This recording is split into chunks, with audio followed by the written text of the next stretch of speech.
Perhaps we need some outside universal threat to make us recognize this common bound. I occasionally think how quickly our differences worldwide would vanish if we were facing an alien threat from outside this world.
Come on in. Hey, everybody. Welcome to Spaced Out Radio tonight. My name is Dave Scott. Darrell Denton is going to be here, and we're going to have little Timmy James in here coming in. We're going to bring him in. We're just doing a YouTube show tonight for you because on my phone right here, I have Chuck Contreras, owner of one of our radio stations and all-around big-nutted guy, and he is working on our other platform that we really we've had a computer crash. Remember the audio was sounding really horrible? Yep. Want to say hi, Chuck? I got the microphone up to you. Hello, everybody. There's Chuck. Yeah. Chuck has big radio energy. Big radio energy. He started here, but now he's up to here. Exactly. So we're going to do something a little bit different for you tonight. Darrell Denton, you're already in. So hi, Darrell. How you doing? Jay, good. Honored and glad to be back on again. Thanks for having me. All right, Tim. Hey. How you doing, buddy? Good, man. You. Good. All right. So before we get going, we are going to do roll call here. We got Race Fan in the gold medal position tonight. Who's silver? Tim Othman and his goatee sharing the silver medal. Kitty Caddywhack with the bronze. And let's say hello to Kurt W75 and Dragonfly, Frankie B, made in the USA. Made in the USA. He was made in the USA. You know, Lisa C, how you doing? Paramarv, nice to see you. Mel WD40's here, lubing us up for tonight's show. Because you know why, Tim? No, why is that, Dave? You always want to go into a show nice and smooth. I got you. You don't want that rigidness. If you don't lube up, it's not going to feel comfortable doing this radio show. No. So we got to go in smooth. All right. That's why Mel WD40 lubes us up hard every night. Excellent. All right. It's a little squishy at times, but what do you do? Yeah, what do you do? Human Carl's here, not to be misconstrued with Alien Carl. Uh-huh. Because you had to separate the two. Right. All right. Yep. All right. John Lamb, Mama Susan, how you doing? And Deanna Ann is here. Guess what? What? Deanna Ann's going to be signing autographs after the show. Where? Line up to the left of the studio, if you don't mind. To the left of the studio. Nice. Oh, Chris Laker, how you doing? You know what? I don't think Chris has signed autographs yet. No, I don't. Chris Laker will be signing autographs after the show as well. Where? Line up to the right of the studio, if you don't mind. To the right of the studio. But you know what? What? He doesn't like eye contact. Oh, right. He will not sign if you make eye contact with him. Heads down, folks. It's got that ego, right? That I'm signing autographs tonight, ego kind of thing. Apparently, he only signs in silver Sharpie. Ooh. All right, let's continue on. Bolenia, my man. Walter Kochabinski, how you doing? Phyllis Mouche Perry. Doug Shelby is here. The Doug Shelby has arrived, which means we can officially start this show. T-Bone, my man, how are you? Richard Minnick, good to see you. Eternity Eternal. Matt Carter, thanks for coming on in. Doubleday Clemens, what's happening, my man? So we continue on with our roll call. Jennifer Beveridge, thank you for coming on in. Brad Ford, nice to see you here. As we continue on with roll call. Cosmic Joe, thank you for joining us. Hi, Lee the Bee, and Operation Shutdown, Radio Wendigo. Paulie Rotterman, good to have you both here. Number 36 in your program tonight, starting in goal with a 2.29 goals against average from Stockholm, Sweden, Lars Jansson. There he is. Bobby Farron, he never worries because he's always happy. Yeah. Mm-hmm. Yeah. Who am I? Thomas Rock, the Ferret. Good to see you both. T-Bone, thank you for kicking off the super chat tonight. We very much appreciate you stepping on up there, T-Bone. Thank you for all the love. Deadfish, thanks for coming on in. Noble Patrick, Barb Addison, and Al Garay over on Twitch. Bench press 500 pounds 87 times tonight. That's nuts. 87 times. He's ready. Yep. Lulu Bell looking pretty tonight. And who else do we have? Area 51. What's happening? Good to see you. Scrolling on down, we have audio. We do. We have audio in the chat room. Nice. Not another audio problem up here. Up here, no. No, it's not that. It's not that. And I swear, Darrell, we're almost done. Hey, we're good. Enjoy yourself. Oop to Joe's Maine. You've got Lubla. His dog's name is Lola. But we changed the Lola to Lube. Lube. Magnetic Universe, how you doing? And Flat Six, good to see you. And Louisville Charlie, he's a slugger. Yeah, Jessica S. What else is here? Nina Williams, thanks for coming on in. Mike Rivers, Richard Minnick, thank you. Oh, where'd he go? Where'd he go? Right there. Richard. MU, welcome to SOR chat. Judy Wheeler, Michael Fontaine, good to see you both. And who's next here? W. David Page. The Cryptid Huntress, the lovely and talented Jessica Jones. Yeah, prettier in person, let me tell you that. Wow. Way prettier in person. Oh. Love her. Love her. One of my best friends. And she's blushing right now. Lacey Blue, how are you? And awesome Annie Svensson, good to have you back. Okay, Darrell, we're caught up. Darrell, this is a little bit different than what we normally do, but we're glad you're back, man. I needed to talk to you about the LBL ad, the dog man and everything, but, you know, we always have new listeners tuning in for the first time to our show. And if you're new here, do not forget to hit subscribe, ring that bell, and follow us on all social media. Darrell, you got into the monster hunting how? Well, I got into it.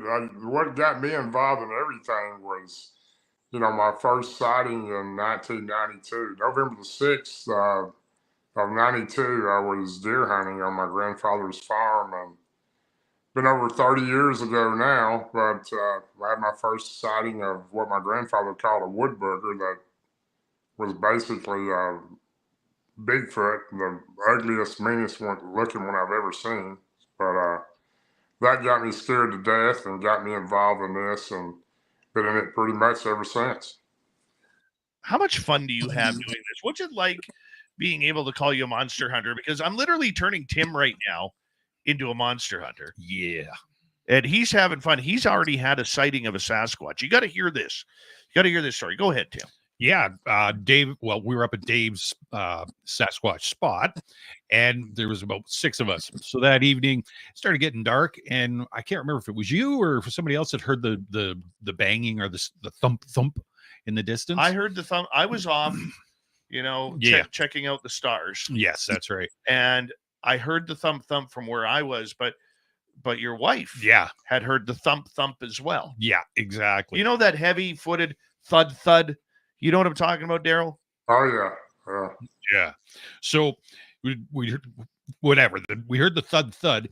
And then my wife whips the flashlight out and she holds it up against the trees. And I said to her, just hold it still, because it was all right in between like aspen trees. So it was all spindly. And when you move a flashlight through there, you know, it looks like everything's moving. So she had it totally still. And I looked, and I'd say probably about 60, 75 feet away. All I saw was, oh yeah, we're on YouTube tonight, so I can just do it on the thing. I don't have to explain it. Yeah. So the tree, all I saw was the right side, like a third of the profile, out from behind the tree, and the flashlight was dead still. And then as I stared at it for a bit, I was like, oh my gosh, I think it's, I'm seeing a Sasquatch. And it disappeared from its here and then behind the tree at a 45-degree angle. So Dave and I went back, I guess, the following About a week. week later. Yeah. Went to check it out. And we walked up where I'd seen it. And there was a fallen tree behind where the Sasquatch had been standing.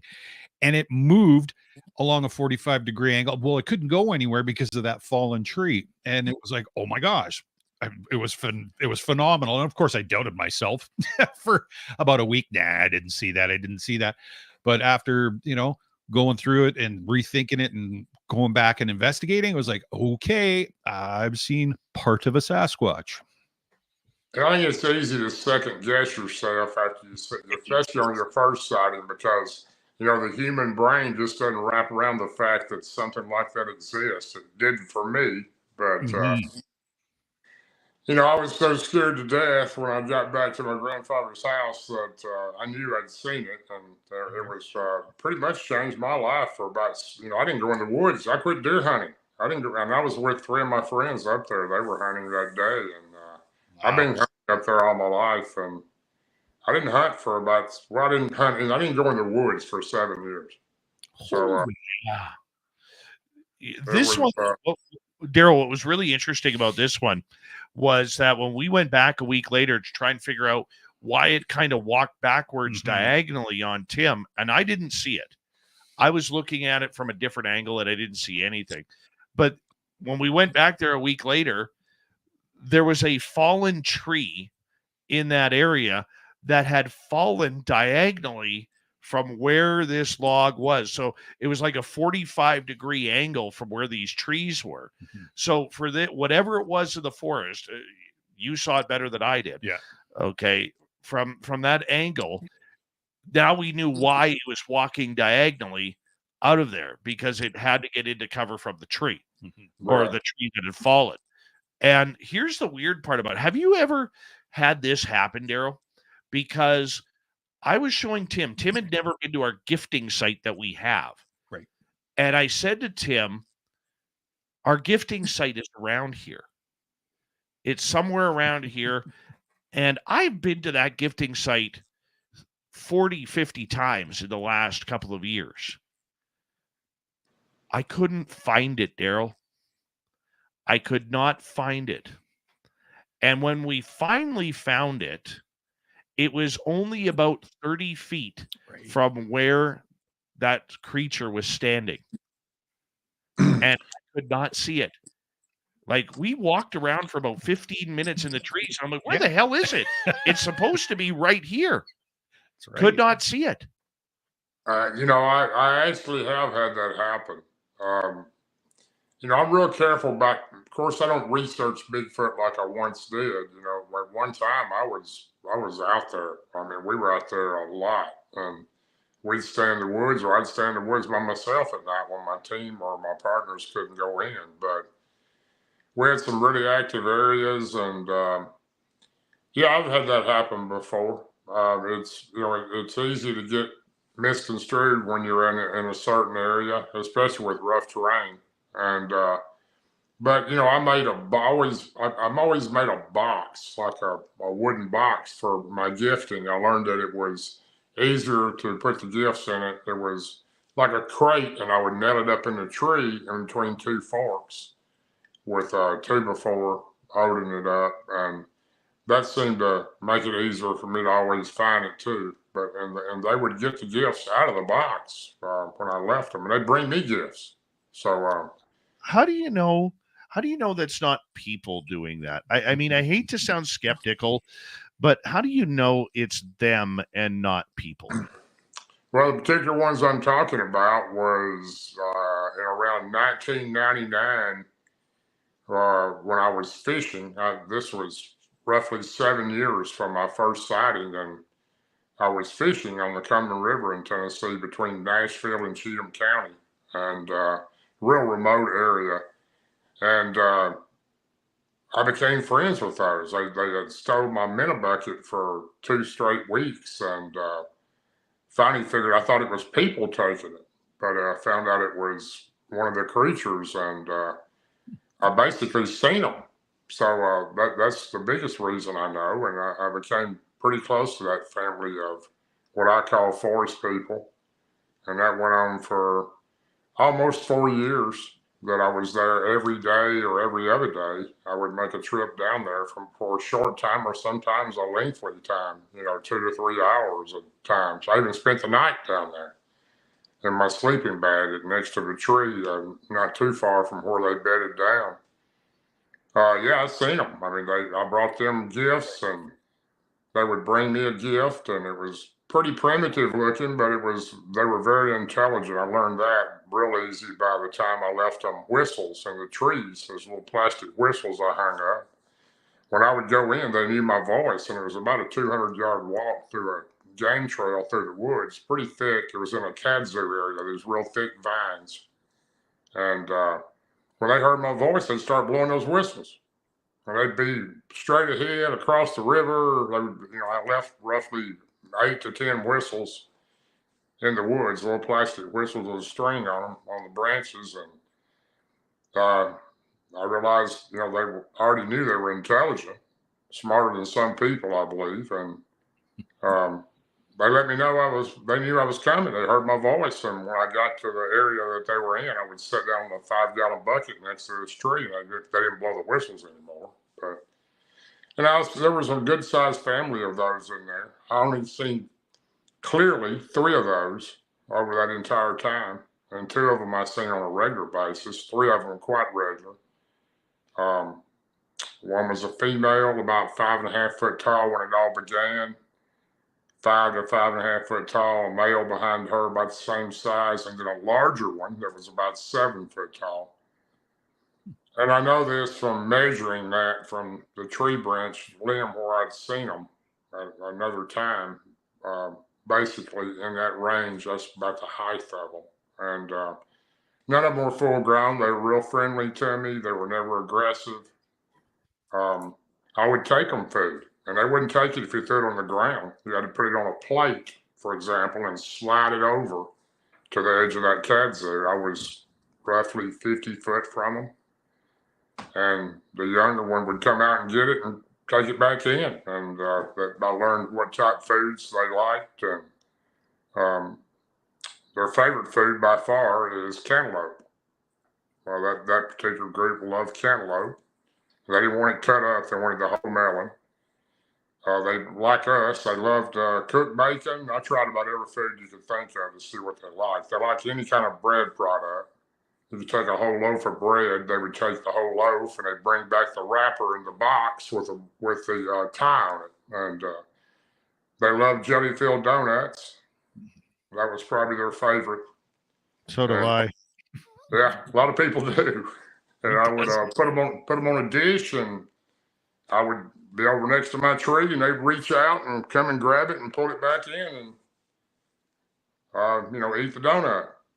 So that's how I know for sure that it was these creatures. And I didn't see them actually make the gifts that they made me. They made me I guess the coolest thing they ever made me was a cardboard half-gallon milk carton that had apparently been in the river there for quite a while, because it was red and white at one time, but it had faded out to kind of like a pink and white. But they took this cardboard carton and they put sticks through all 4 sides of it, it being a cardboard square carton, and the sticks came out and made X's on every side, and then they wrapped some vine around that. And that particular clan would have X's on the trail with tree limbs. They had big trees close to where they stayed formed into an X. And I learned that was the marker of their clan that they went by, that X. So I learned a lot from those. I would have learned a lot more if I could have stayed with them longer. I visited them real regular. Like I said, every day or every other day I was there, trying to work and find time to go down there. And it was a 30-minute drive to where I had to go from where I worked. So learned a lot from them. So they're very intelligent. Like I said, they have some way and some type of abilities that I don't understand. They can do things and they seem to know what we're thinking and know what's in our heart, but they can tell when people are good and bad, I believe. Of course, Ron Moorhead is one of my closest friends, and Yeah. after reading his book 3 times, The Quantum, I read that. Well, I'm actually reading I'm on my 4th time reading. Every time I read it, I learn a little bit more. These creatures have a higher energy frequency, which somehow gives them ability to have different and more powerful abilities than we do. So I've never seen one cloak in front of me or go interdimensional, but I have seen them walk behind a tree and disappear, and there's nowhere they could have come out. And I do believe that some of them, or maybe all of them, can do that. I know they have their own language. I know they know the English language, and I know my ancestor Lakota Sioux language, which my grandmother was Lakota Sioux, and I learned a lot of that language, and I could speak some of those words, and they knew the meaning to some of those words. They do know what Jesus Christ means. If you mention that to them, it gets their attention. I got 2 words out of those over the nearly 4 years I spent with them. I did everything possible to communicate with them, and I would tell them every time I went in, "My name is Darrell. Please tell me yours." And it was a great learning experience, and I became pretty friendly with those, and I considered them my real friends. I didn't consider them anything but an ancient human, and they're not an ape, I can tell you that. Not the ones I was around. Ape either. I don't think they're an ape either at all. And they seem way too smart to be Right. on an ape-like level, that's for sure. Exactly. I want to ask you, how do you become friends with them? You use that term just like you're going to your buddy's house to watch a football game and have a beer.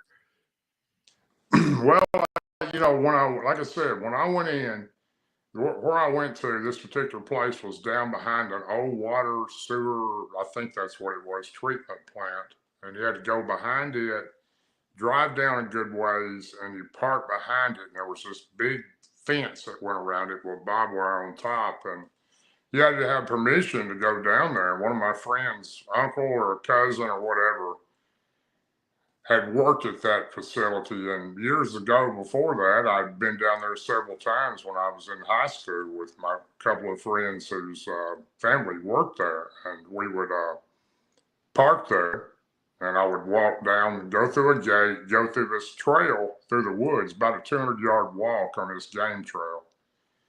It was real thick. The trail was kind of muddy. It was game trail. You could see deer tracks in it. It was used pretty frequent.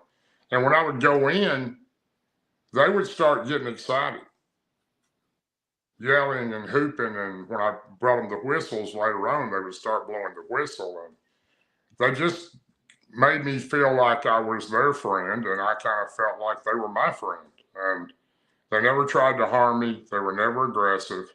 I don't think I would have ever got over my first experience in 1992 because I don't scare very easy, but it took me a long time to get over that particular incident because I was pretty fearful of going into the woods at all because the creature I'd seen the first time was aggressive. It had the meanest look on its face. Its mouth was contortioned. It growled at me. It stared at me, showed me its teeth, and then it screamed. And looks like my ex-wife. Well, I think quite a few people probably have a few like that. But this, it was nothing like these creatures were. They were completely different, didn't look anything like that one. I started going to the library at that time. There was not any radio shows or podcasts or Bigfoot groups or anybody you really could talk to about this situation because, at that time I was elected official and I was for well over 20 years. And my best friend just happened to be Martin Groves, who's been my best friend 43 years. And he had his experience about 5 months after I had my first encounter. And he and I would get together at lunch and talk because we had nobody else to talk about, nobody else we could talk to about the situation. So it's made a big difference with people like you that have a great show that you can discuss this type of stuff with, and people are more open minded now than they were then too. They're a little more lenient to at least listen to you, not think you're some crazy person that or making up some kind of story, you know. But I've been very, I don't know what causes certain people to be around them as much, but for some reason, I do believe that they find me. Um, I don't really know how that works. Don't quite understand it because I know plenty of people's been hunting in the woods for 30 and 40 years. They've never seen anything. Mm-hmm. And, you know, I've seen a lot of them.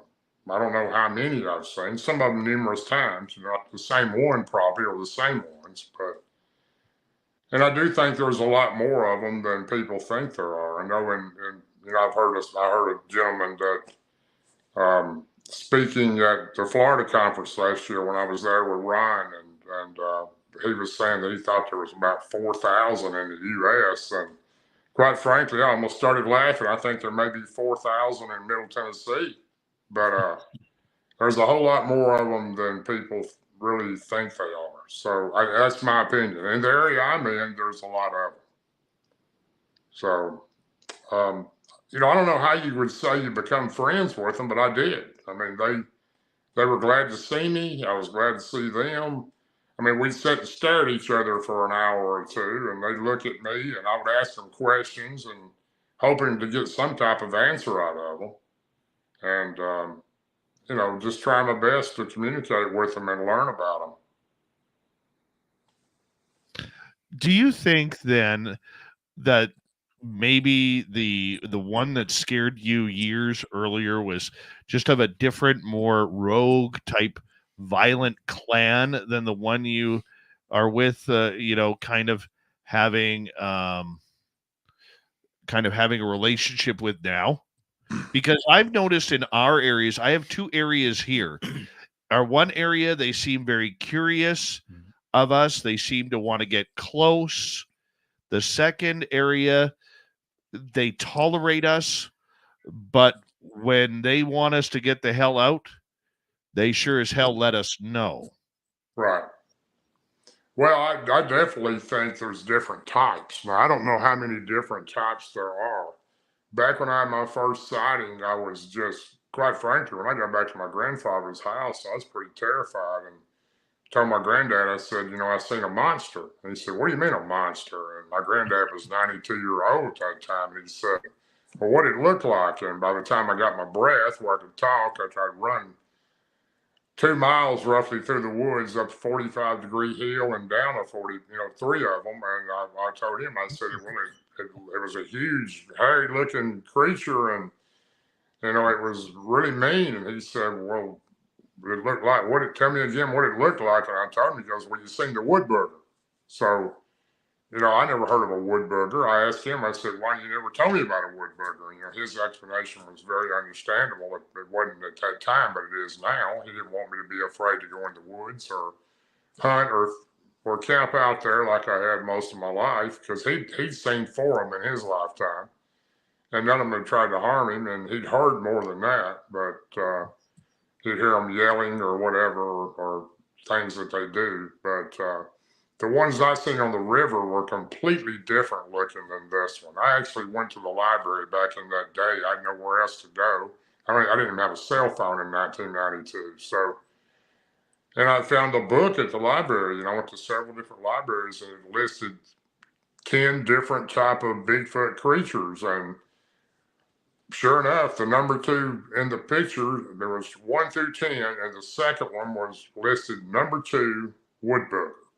And they're mostly in the southern United States, it said, and they're very aggressive and very mean looking. And I remember roughly it's saying something in those type words.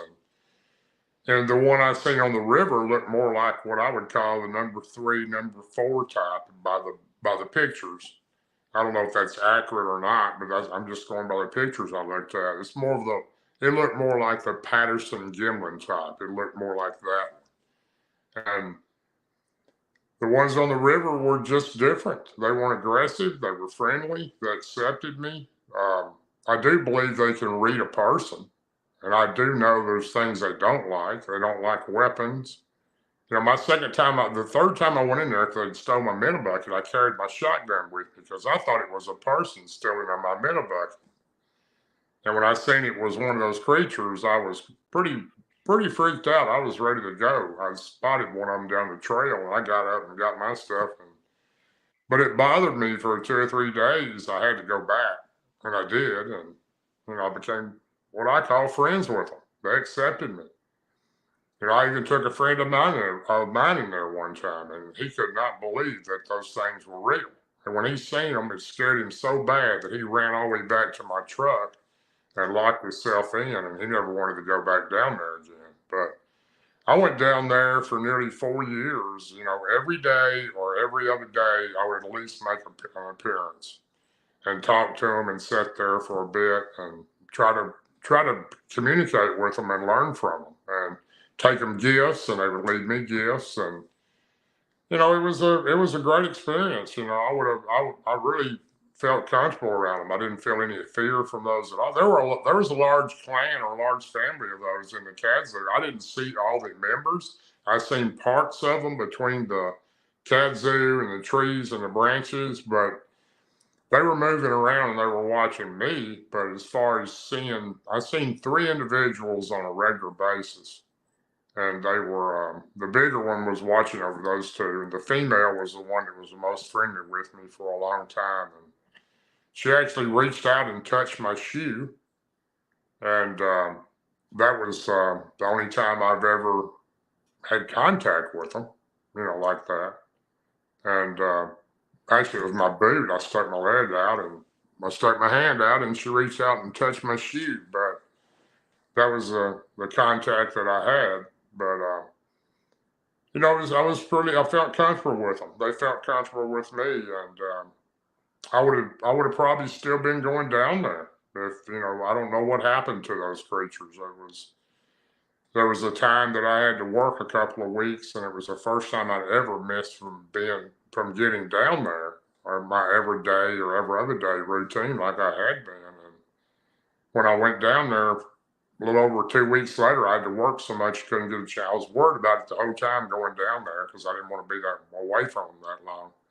When I went down there and walked through that path, when I started through the gate, there were all kinds of, the gate was partially removed. Where I went through, and it was moved over, and there were dozer tracks and backhoe tracks, and they had leveled that whole area off back there.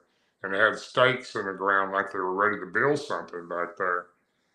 And I walked back, and the Cat Zoo area that they had lived in was gone. It had been torn down and all piled up in a big pile of logs, and they were apparently going to build something there. There was stakes in the ground staked off like they were maybe going to put some type of foundation on some type of building or a platform back there. And I walked back through there for I don't know how far, miles, and I went down there several times. I never seen the creatures again.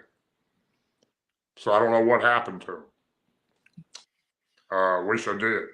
But I do think something happened to them because I think they would have found me. With the Sasquatch that you have encountered, how many have you encountered now? I don't know the exact number. I've never sat and counted them. I'm sure I've thought about it, but I've seen the one in '92. Then I've seen these 3, and there were more in there. I don't know how many, but I can't say that because I couldn't see them clearly. I could just see parts of them in the trees and the Cat Zoo. And then, I had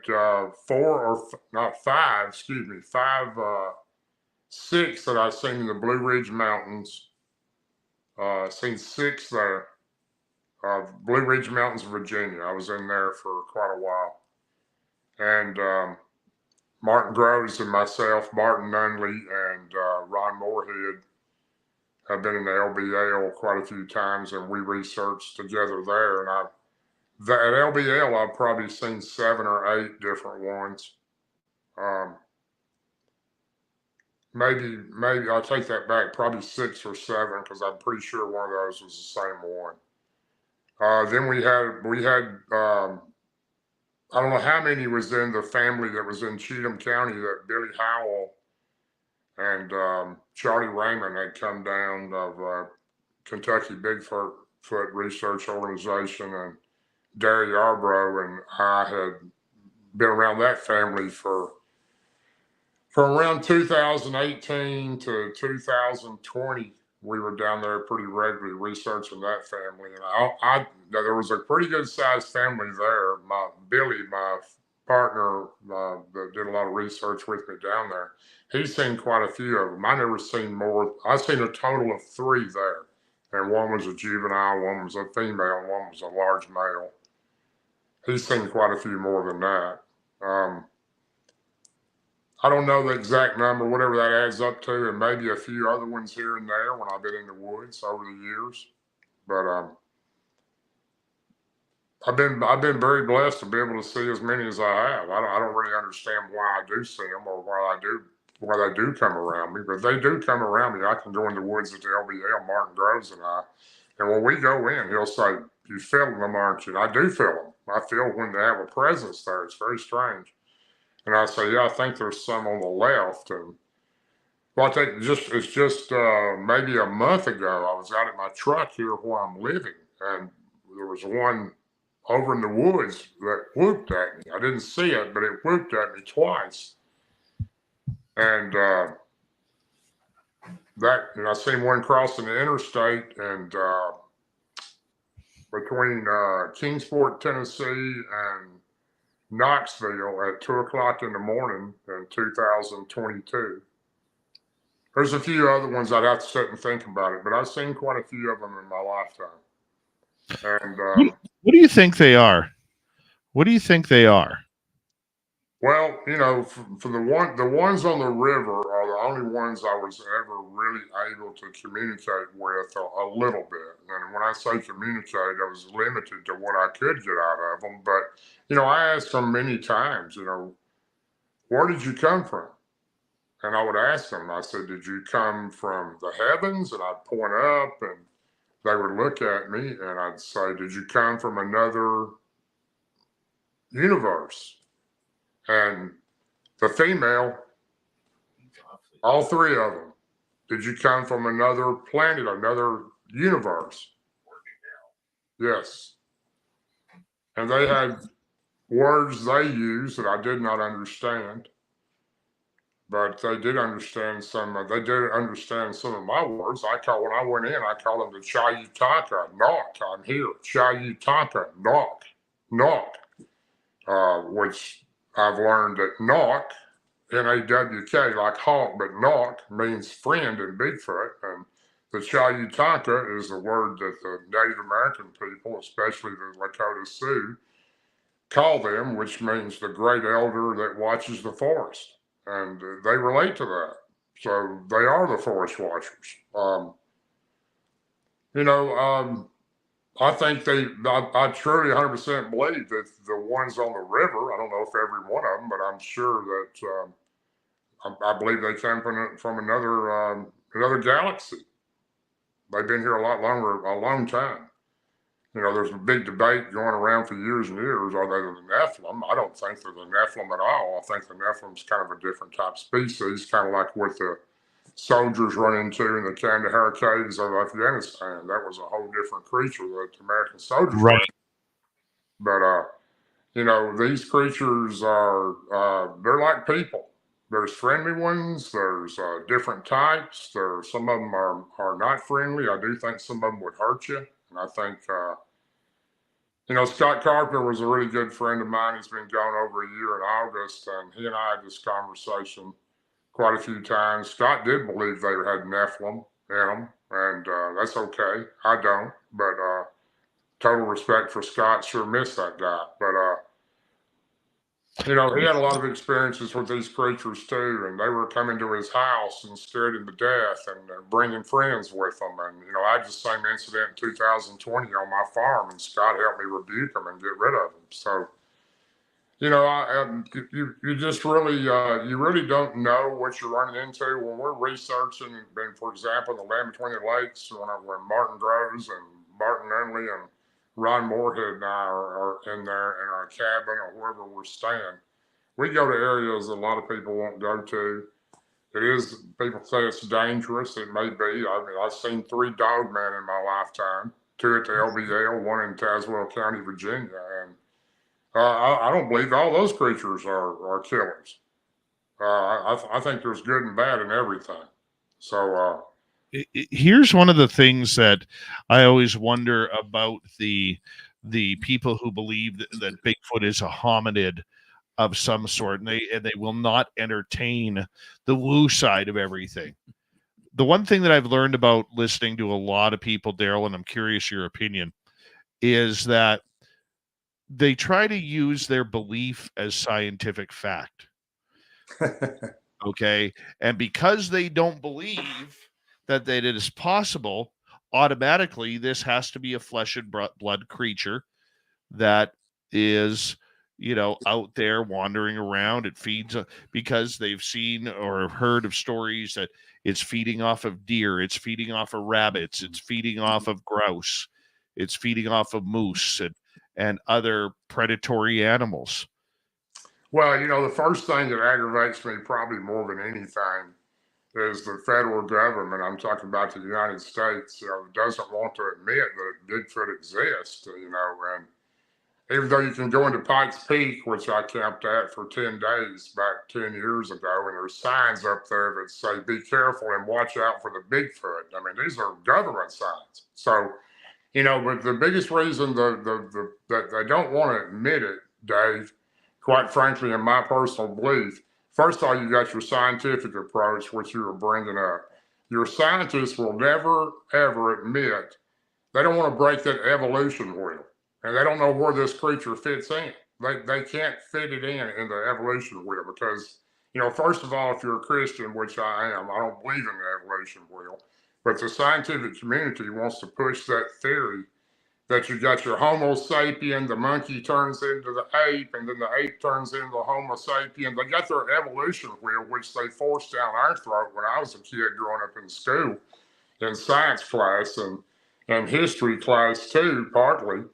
That this evolution thing is how we were all evolved. Well, I don't personally believe that. I believe God was the creator and created all of us. That's my personal belief. How anybody wants to believe, that's fine.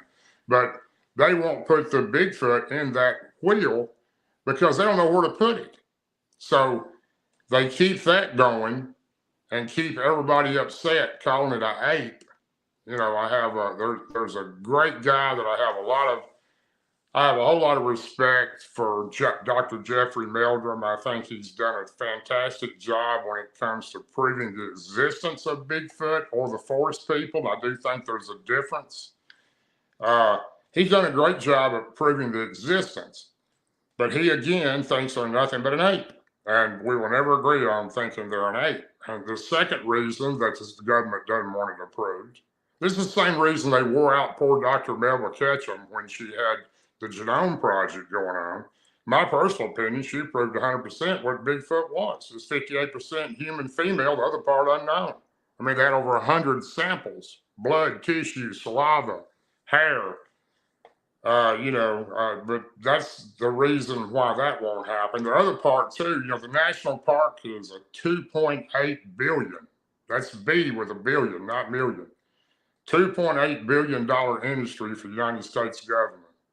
Now, you go telling people there's some kind of crazy hairy man running around in the woods out there, and it might get grandma or the grandkids out of the tent at night, or you got a dog man running around out there. How good is that going to do the 2.8 billion? So there's your 2 reasons why they'll never admit it. I agree with you.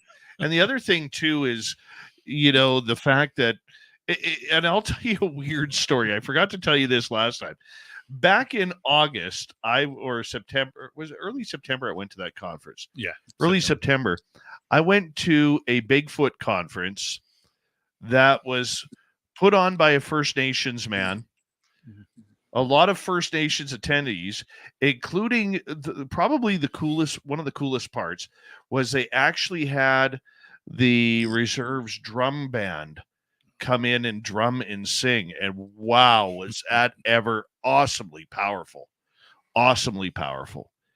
And here you have all of these First Nations people who believe that this is a spiritual being. It's, whether it's, Right. interdimensional or, can hop in and out of portals or whatever. And you have all these people, I don't buy into that woo crap. I don't believe in that. We got to stop with the storytelling. And then I get up there. Ladies and gentlemen, we don't know what this thing is. Exactly. We don't know if it's flesh and blood. We don't know if it's a interdimensional being. And I'm sitting there like saying all this to be realistic, right? I even said, we don't even know if Dr. Jeff Meldrum's beard is real, because Meldrum was there and he just started laughing, right? He thought it was hilarious, but the fact is we're judging on belief. We're not judging on knowledge because we don't have any knowledge. There is no evidence, and you can't trust videos, can't trust photographs. Well, the worst thing, Dave, now that I'm worried about is I see a lot of credible photos over the years and incredible film footage. I've got some credible photos. I used to put them in my group and they got stolen and people claimed they were theirs, so I don't do that anymore. What little I have left, I'm trying to keep to my personal things for me and my close friends that I've looked at them. But when you have people that believe that these things are interdimensional or paranormal, there's no doubt in my mind. I've been around enough of them to know they're 100% flesh and blood. Now, they may have an ability to do things that we don't understand, like I was mentioning earlier with the higher vibration they have, which I think that is the reason they're able to do some things that we aren't able to.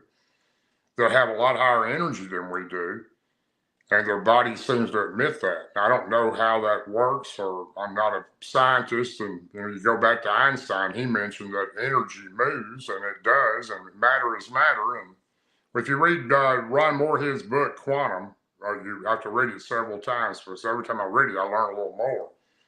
But they're definitely flesh and blood creature. There's no doubt about that. But are they a flesh and blood creature that can jump in and out of different dimensions? I'm not sure about that now. I think it's a very good, what can we say? The second and third dimension, possibly at the most. They say dogs and cats can see the third and fourth dimension. I don't know. I don't know how they know that, but there may be more dimensions than we're aware of. I don't know the answer to that.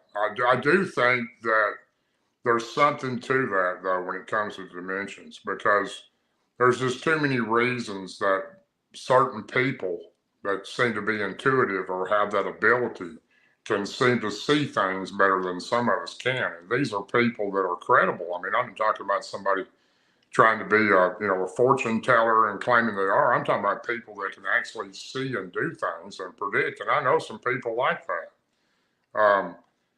It's hard to believe those type things until you see it and you see evidence from it. Everybody wants to see evidence. I want to see evidence. I want to present evidence. It's not always easy to get, but I learned a long time ago that from my experiences, I used to try to talk people and talk them into believing in this stuff that didn't believe in it. But I gave up on that a long time ago. I know what I've seen. I know what I've witnessed. My team knows what they've seen and witnessed, and I really don't care whether anybody believes me or not. So I don't care if people believe me or not either, man. Exactly. Like this weekend. Excuse me. This weekend will be the second anniversary of our sighting of the 10-footer. That's a big one. And we don't know how it left. We don't know how it left. We don't know how it vanished, because it vanished.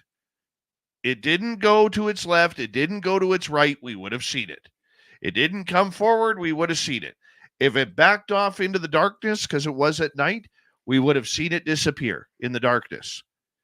It vanished, Darrell. I believe that. I do believe that. I believe they have the ability to do it. I don't know how they do it, but the energy is what it's all based on. but they have, my grandmother told me years ago when I was a little boy, and my grandmother was real spiritual. I'm very spiritual. She told me we all had the ability to do these special things. We just don't practice it. And I do believe that's true because, I think we used to call it ESP, extras, whatever it was, perception, sensitive perception. Now people call it different words, but telepathy is the word I hear the most. I think these creatures have that ability. They can read you. They know if you're a good person and have a good heart or not. I know they can. Because people that go, when I used to go in, I would wear the same clothes every time because I learned they like to see you in your same clothes. They just like that better. They feel more comfortable. They don't like orange. They don't like red. They don't like plaid. They don't like guns and they don't like cameras. So, I guess I can see why. I'm sure they've been fired upon many times over the years. Their family has, and I'm sure the red and the orange relates to a hunter with a gun. So, yeah, you know what? I'm so glad to hear you say that because one of the things I've been talking to Tim about. Hey, buddy. Hey, bud. Is, as he's kind of got into it this year, is we do at our spots, we do everything the same. We park in the same spots. Our forest fire camera is in the same spots. Our lawn chairs are set up at the same spot. We do everything the same. We do go in armed, but we let them know. And for some reason, I think they can understand us. But we let them know that these firearms are not for you. They are for the other apex predators who are limited in their brain capacity of understanding that everything is a meal, whereas some things aren't a meal. And even though I'm the size of a meal, I don't want to be a meal. Right. Dave, I agree with you 100%. I think you're doing the right thing by doing it that way. And I do think they can read you. I really believe that. They can read if you have good intention or not. And, I think they do allow it to, I go into places where Bigfoot are that have seen me before, and I'll be packing some type of pistol normally, a revolver that I carry. Certain areas I go into, you're not allowed to carry any weapon, and I try not to carry weapons there. But I don't. They know. They just know. I don't know how they are able to pick that up, but they know your intentions. They really do, and I think that's why a lot of people have bad experiences from them too, because they go in with the wrong type of intention, and these creatures pick that up. And if you have a bad intention, your chances of seeing one's not going to be very good. And you don't have to go running around all the trails like Todd standing. You don't need to wear a ghillie suit. You don't need to be dressed in full camouflage so you're going to sneak up on them. Just stand there. That's all you. If you have an area where you know that they are, okay, and once you find that area, and please correct me if I'm wrong or add to it what I'm going to say, Darrell, because I'm sure you will agree. You find a high traffic area of animals. Then you find to see where is the closest water source. That water source may have fish in it. It may be a slough. It may be a marsh. Like we have a lot of marshes around here that are not filled with fish. Okay. So what happens there is, as long as you have a water source and a high traffic area of wild animals, there's a good chance you're going to be in an area where they are located. Oh, 100%. And I will say this too, the best way, when I go in, it also depends on if I'm by myself or I'm with what I'm doing. If I'm looking to have an encounter or a reaction from one of these creatures, if I'm by myself, a lot of times I'll take my shoes off and I ground myself and then I'll put my shoes back on. These creatures have an ability and they do appreciate the earth and what the forest brings to them. And you got to remember, that's their home. It's not your home. It's like them like you going into their home and you're basically showing them and asking them permission by doing that. And when I go in, the best thing to do is find an area, like you said, heavy game trail, close to water. And if you, the biggest thing, the biggest way to find an area that they're in is find a area where the game trails crisscross. You'll have like 4 or 5 of them meeting in one area. And it'll be well traveled, it'll be near water. And if you'll normally in that area, you'll see a blind real close to that area. When I say a blind, I'm talking about stacked dead trees or something that they can hide behind to ambush the deer that come around. We found killing fields where these things, where they funnel these deer into an area. Billy Howell and I found I don't know how many deer where they had took logs and changed the direction of the game trail, and the deer would go down it. They had nowhere to go but down a hill, and they would get ambushed by these. Of course, they have to eat too. But you find that area, normally you're going to find some breaks in the top of trees. You're going to find some breaks. You're going to normally, it depends on the type of creatures you're around. The ones that I call the forest people always leave the X's, large X's. They'll have 2 trees broke, forming an X, or they'll put deadfalls, they'll put it on the trail. If you can find the ones that make the X's, you can't find a better area because they're the ones that are not aggressive. As long as they know you have good intention, that's the ones you want to be around. We're going to take a quick break here because I want to catch my breath and my throat is sore from talking. We think we got the audio issues solved here, but what I want to do here, Darrell, is I'll give you a quick break. We'll break for a couple minutes and we'll come back for the second hour. Okay. That sounds good, Dave. Thank you. All right. We're just going to step out here for a minute. Spaced Out Radio continues in this unique story here where it's just a YouTube. There is going to be no commercials, no music, no nothing. It is slightly boring. Ta-da! But yeah, we'll be right back. Yeah, my throat's sore from talking too. Yeah, we'd ask those questions, but I know. Yeah, don't worry. I'll take care of that.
All right. Coming back. Hi, everybody. All right. All right. Let's bring back Darrell Denton. All right, Darrell, let's get into the topic that I really, really wanted to get into. And I'm not putting a time limit on this one.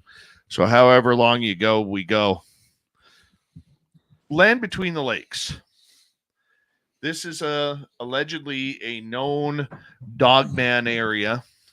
There is a horrific story about a family being literally mauled to death there. What do for people like myself who don't know a lot about the land between the lakes, tell us about it. Well, land between the lakes is 170,000 rural, deep woods, mostly area of Tennessee and Kentucky, of course, in the United States. Um, that area has been well known for all types of things over the years. TVA, Tennessee Valley Authority, in the early 60s went into that area and forced out the government. I think I'm correct on John F. Kennedy, the president at that time, wanted to build a dam in that area to dam water to produce electricity for people in that growing area, and pretty much forced people out of their homes and their farms. And there was a large community there. That area was between the rivers, and now it's Kentucky Lake. The Tennessee River and the Cumberland River form Kentucky Lake. And it's a large water area. The flatlands and well, not flatlands, but the dry lands are about 170,000 acres. And it goes for miles and miles back in there. If you don't know that area well, you can get lost back in there pretty easy, because there's paved roads that go called the Trace that run from one end of the park, the north end to the south end. But there's roads that cut off to the left and the right, and some of them are dirt roads, some of them are gravel roads, some of them are just remote roads deep into the wilderness. And there's campgrounds back in there, numerous ones that have been closed down for one reason or another. We personally believe Martin Groves, my close friend, had his first encounter in Land Between the Lakes in 1993 while turkey hunting, where a couple of dog men tried to attack him and his partner at their camp and tried to kill them, along with two Bigfoot that were in front of their truck as they tried to escape, which I still today believe they were Gugway. I don't believe they were Bigfoot. Anyway, that area is notorious for, cover up is a word I can use. I don't know if everything we hear is true or not true. I can tell you that a lot of it is true. Martin has done tremendous amounts of time. He's a former police officer in the same county. He was a chief deputy sheriff from Robertson County, Tennessee, where I was the mayor at I was elected official for 26 years. I was the mayor for 20. He was there a long time, and Martin does a lot of extensive work as far as researching and interviewing people who have been attacked or have seen these creatures in the park. Or, the people think it's a national park, the LBL. It's not. It's run by the U.S. Forestry Department. At one time, it was a national area, but now the U.S. Forestry Department runs it. There's campgrounds in there that are still used. People still do a lot of fishing there, but there's some very strange areas in there. The LBL is a totally different place when nighttime falls. If you don't know your way around that area, I would suggest you not to be in the LBL after dark.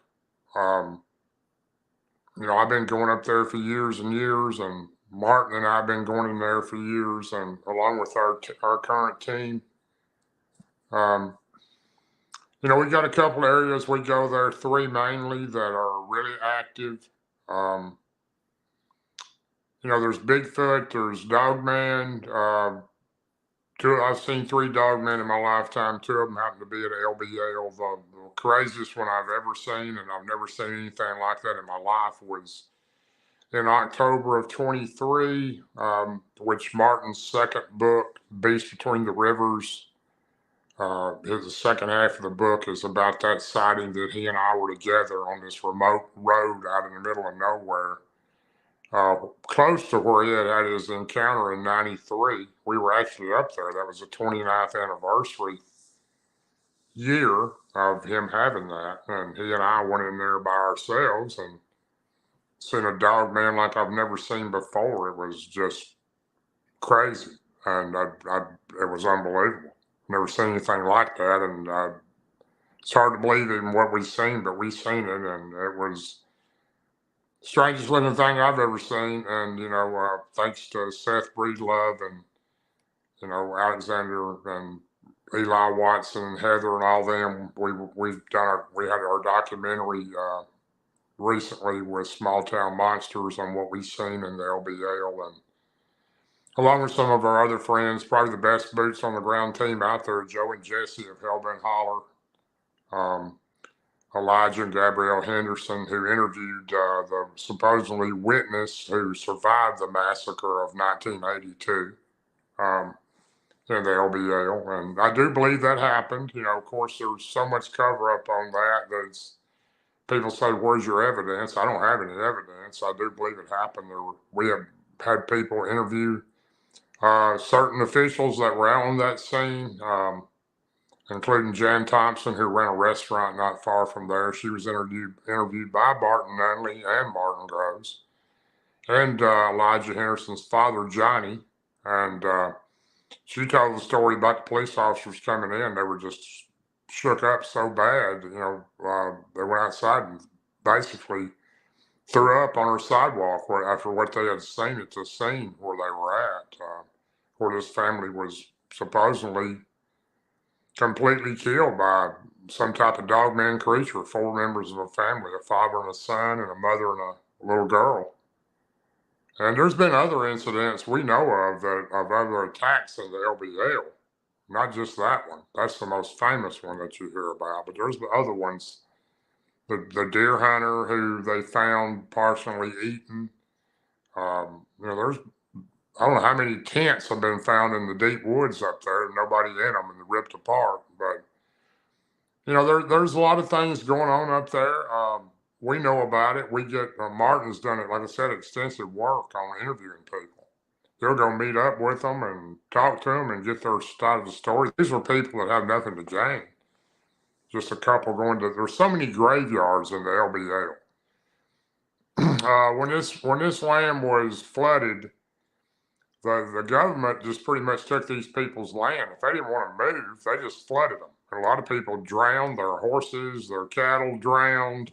They flooded them. They were just some of those people, what I've understood, were on their rooftops so the water covered them, and they had nowhere to go. They were being flooded, and their land was taken. And it was already a kind of a mysterious place even before all this happened. It goes back to the late 1700s when the French came in there, the settlers, even the other American settlers that came in from different countries that came over here. Italians and French, and that moved into that area, and the American native there. They talked about the creature that walked on 2 feet, the dogway, which was a dogman type creature that even late 1700, early 1800s was roaming the forest there and killed livestock and people, supposedly. And that rumor and those stories have been going on for years and years in that area. And all I can tell you is I do believe it's going on. I don't know how many attacks have happened. I don't know how many people are missing. I'm thinking the number that we have come up with as far back as we know is 33 people that were either attacked or killed in in the last, since I'm thinking since the 70s, I believe is that number. Martin could answer that better than I could because he knows more about it than I do. But and I don't want to hold him responsible for that number because I could be wrong, but I believe I'm right on that. But I don't know what it is. I do. I know there's dogmen in there because I've seen them. So I don't know. I don't really think that every creature is a killer. I think there's good and bad in everything. Um, the two dogmen that I seen to LBL, the one that he and I seen 5 foot from me that could have jumped on me, that was massive, and it went around our truck and walked into the woods and you could hear it just plowing down the tree limbs as it went up the hillside. It could have easily killed us, and it didn't. So, I don't know why it didn't. It had the opportunity to, but it didn't. So everything that's in there is not vicious, or it didn't want us that particular night, one or the other. There's a lot of stories that come out of there. Now, how many of those are true and not true, I can't sit here and tell you that I know because I don't. But I do know it's a very mysterious, weird place, and it's completely different when nighttime falls. I've seen numerous orbs. I've seen spear-like things flying through the air like lights. There, as early as January of 23, there was 12 of us in one area, and we watched these orbs flying around everywhere, right by us, different colored ones. A spear-like thing going through the air that was like a light bar. It's so it's the strangest thing. Just strange things go on there. All types of creatures. We were surrounded by dogmen in March of 2023. Barton Nunnelly and myself, and Martin Groves had gotten sick because he had been zapped that night. This is in an area that we were taken to by a person who knows the park real well, and they told us nobody had ever stayed in that spot, and they told us we shouldn't stay there, but there was a lot of creature activity in that area. We stayed there, and they did come in, and Martin seen 2 of them, and they were howling and barking, making all kinds of noise, and I got pretty nervous, and so did Barton Nunnelly. We were sitting around the fire in the woods, and Martin Groves gets up, walks right into the woods in the middle of 2 o'clock in the morning, and starts chanting real loud at these creatures to leave us alone in the name of Jesus Christ, and they left. So craziest thing I've ever seen, but he did it, and we both seen it, and he's told me the story on it too. Martin has a very, very special ability with these dogman creatures, and I don't know if they fear him or they respect him or what it is, but he's pretty special when it comes to the LBL. The famous story of the family getting ripped apart and killed by these things. What happened there? Well, the story I'm told is they pulled into the campsite. I think it was called the Star Campground. It was in the afternoon. They backed in. It's a remote campground. I've camped in that particular spot right in that area. Within 50 feet of where this actual thing happened. The campground's gone now. They tore it down. But we've camped there all night long several times, trying to see these type creatures or see if we're still in the area. And we haven't had anything try to harm us in that area, but we've heard things, but we haven't had anything try to harm us. These people pulled in, parked their camper. There was an RV type vehicle. The story goes, the man and his son, I believe the son was 10 years old, he may have been 12. They got out of the RV. They were out back behind the RV chopping some wood to build a fire out next to their RV. The mother, the wife, or their mother, the husband's wife inside, the little boy's mother was inside with the little girl inside the RV, supposedly in the bedroom resting. And one of these creatures come out of the woods and attacked the little boy. was trying to kill him. What I understand, the father pulled a shotgun and fired up on the creature. I believe it was a 410 shotgun, hitting the creature in the chest. And all it did was make the creature madder, and it attacked the father, killed the little boy, supposedly ripped the man's arm off,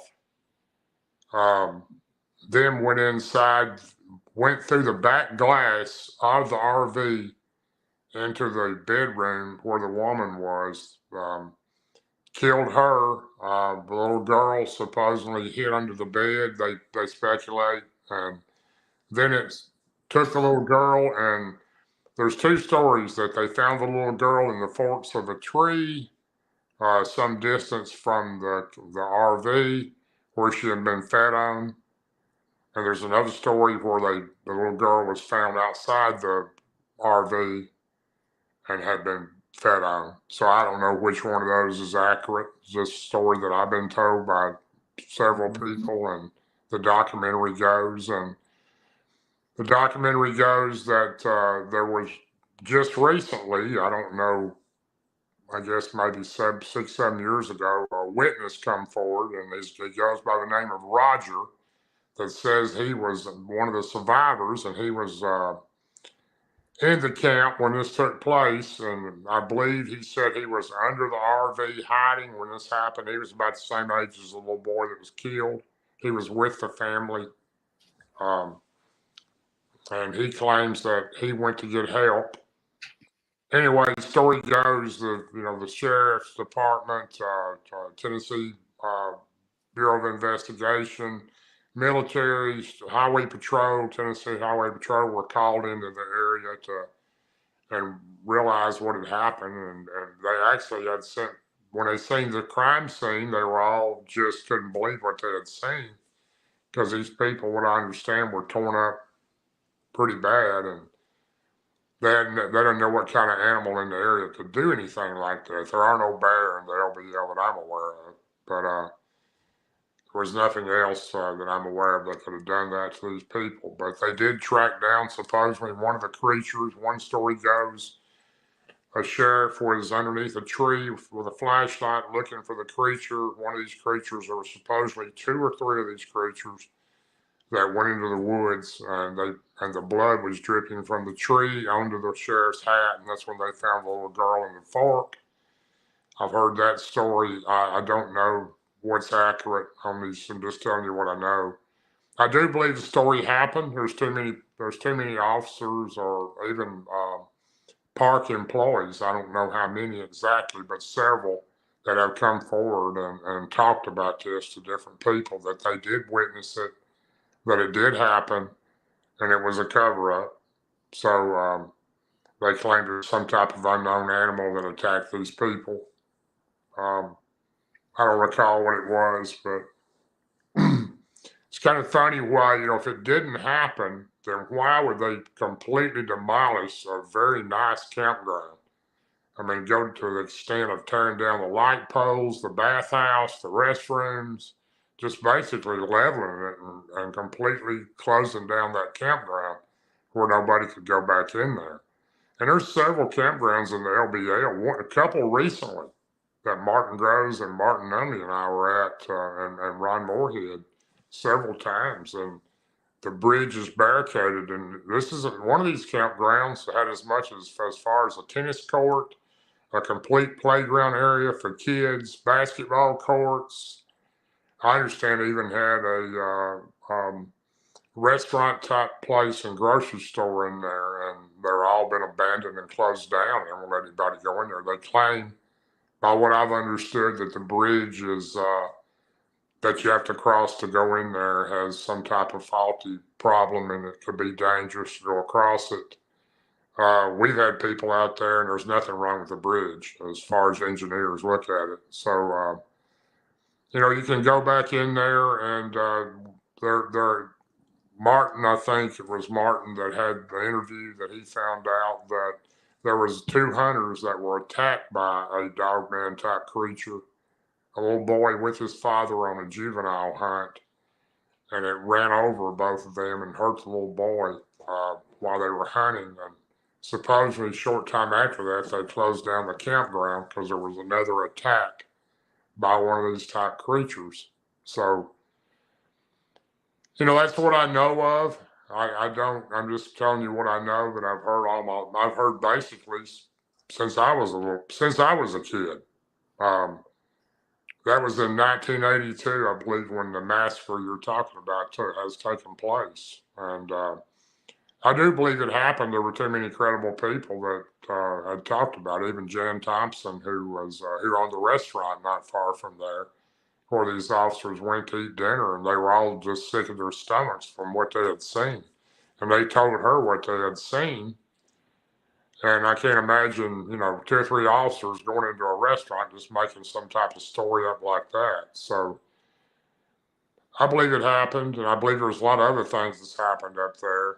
I think there's people missing. I think I don't understand why or if it's a cover up, but it's definitely not made public aware. So if I get this correct by what you said, there was a survivor from that. Correct. This survivor surfaced 6, 7 years ago. I believe it was Johnny. It's Elijah Henderson's dad, Johnny Henderson. Johnny has passed away since then. He died of COVID in 2020 or 21. He and Elijah, I believe, interviewed this gentleman. Right. And he claimed to be the witness from that actual happening. Yes. So I don't know. I'm not sure. I don't. I'm just telling you what I've heard. I don't know Roger. No, that's fine. Yeah, I don't know him. I have heard the story of what he said, a couple of times, and I don't know. He may be credible. So when he was obviously interviewed by police and the agencies, did he see the creatures do this? He would have obviously heard it, but did he see the creatures rip them apart? By what I've been told, from what I've understood, yes, he did. I don't think the police interviewed him. I think he ran from the scene to get help and stayed quiet about this. That's what I'm saying. He came out 7, 8 years ago. Nobody even knew anything about him and claimed to be a survivor from that attack. But he did tell the story of what happened. Basically what I told you happened. Except the little girl was not in a tree. He stated that she was on the ground, I believe, or maybe inside the RV killed. But he is out there, and he's done some interviews on it.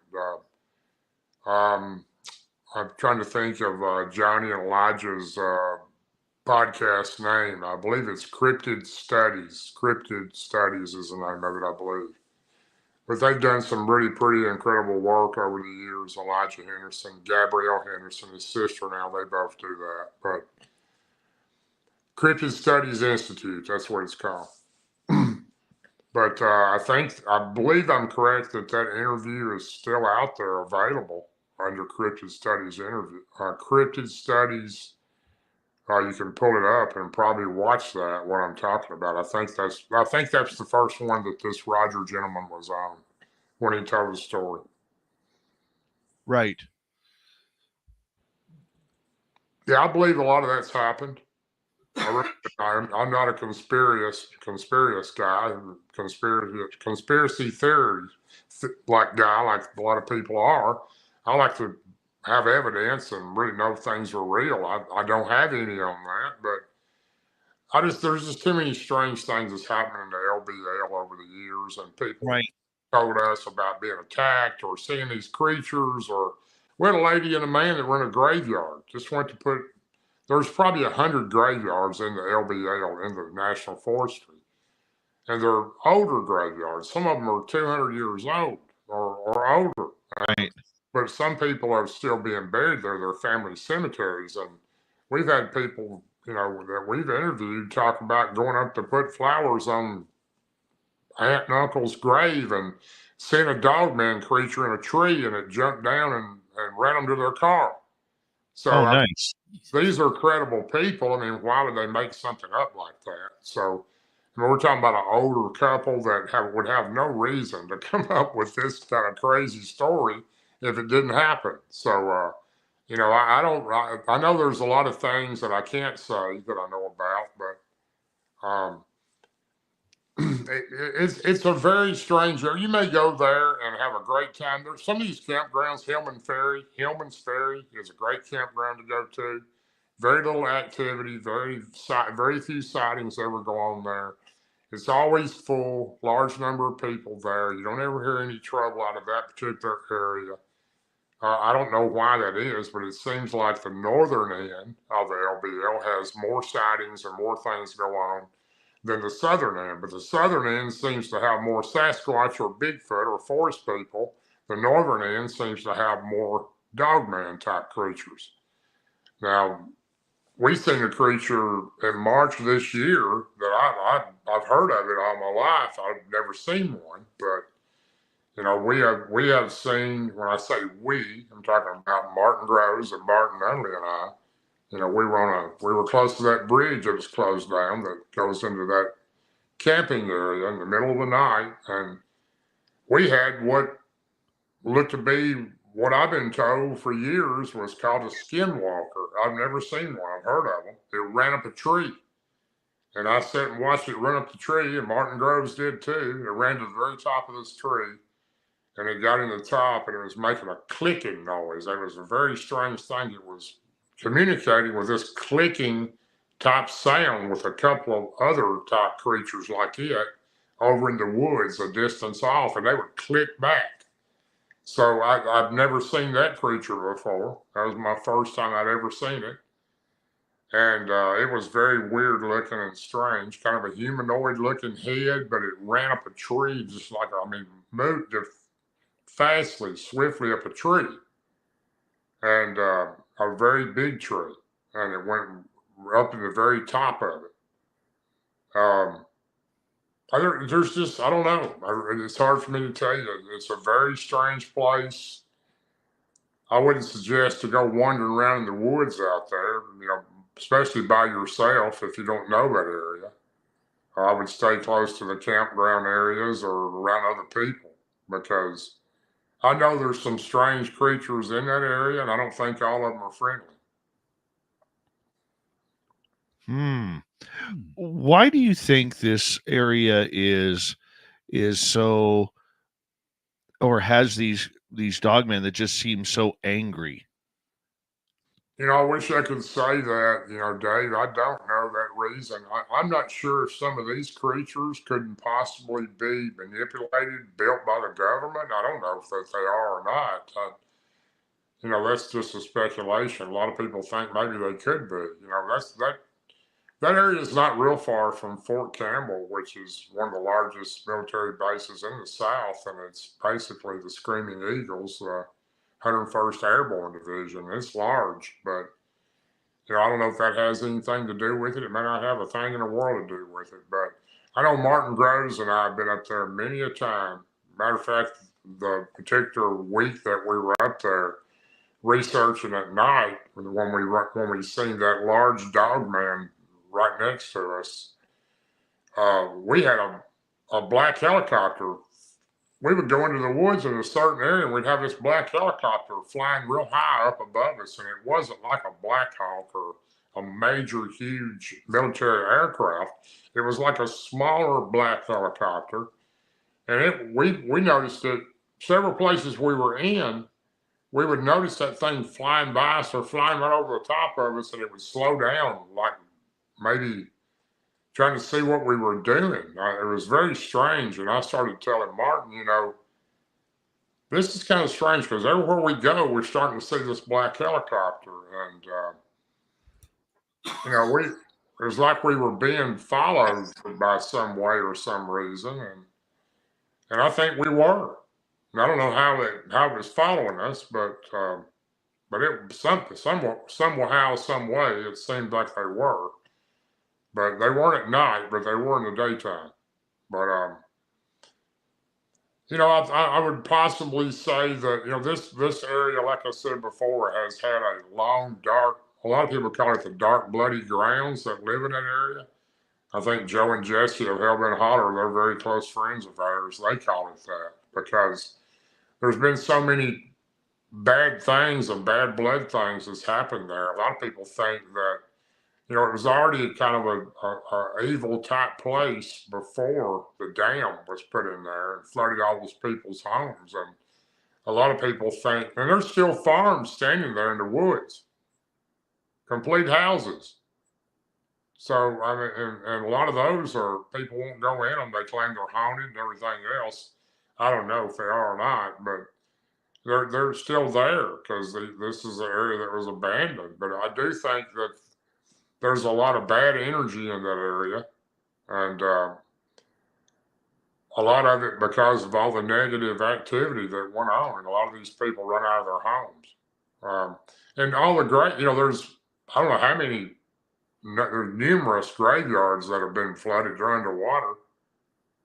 I don't know how many, but it's a large number. Supposedly, caskets and coffins would come up right after they very first started flooding that area. Oh, bad. But I think a lot of that maybe has to do with all that type stuff.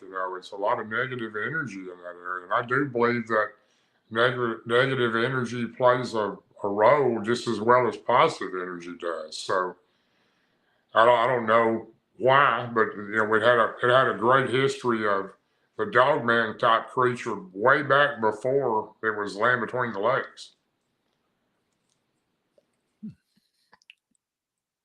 You got any questions there, Tim? You want to? No, I'm quite interested. What good are you if you're not going to answer a question? I just sit here. I just look in the other camera. No, okay. Actually, I do have one because I was thinking about it when you had mentioned that you were in public service for 20 years.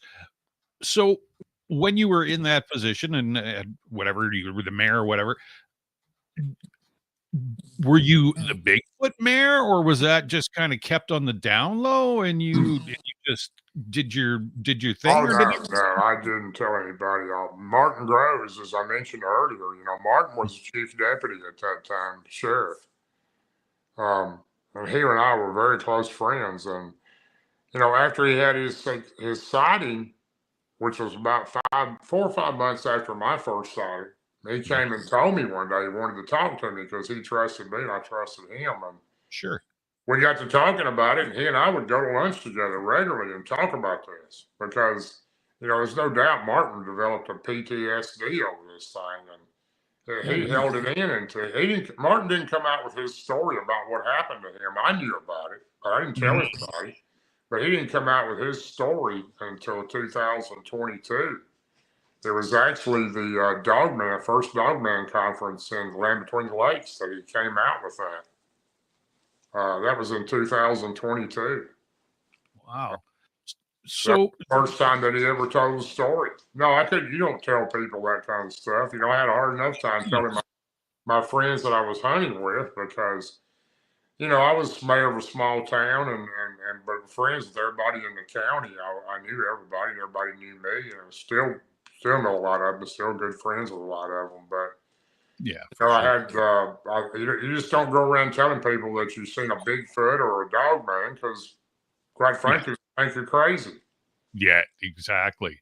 Exactly. So I'm gathering then that none of the citizens in that town or in that county ever came and reported any of that stuff. Oh, yeah. Yeah, we did have some reports on Bigfoot. How did you deal with that, knowing that you were keeping it secret, right?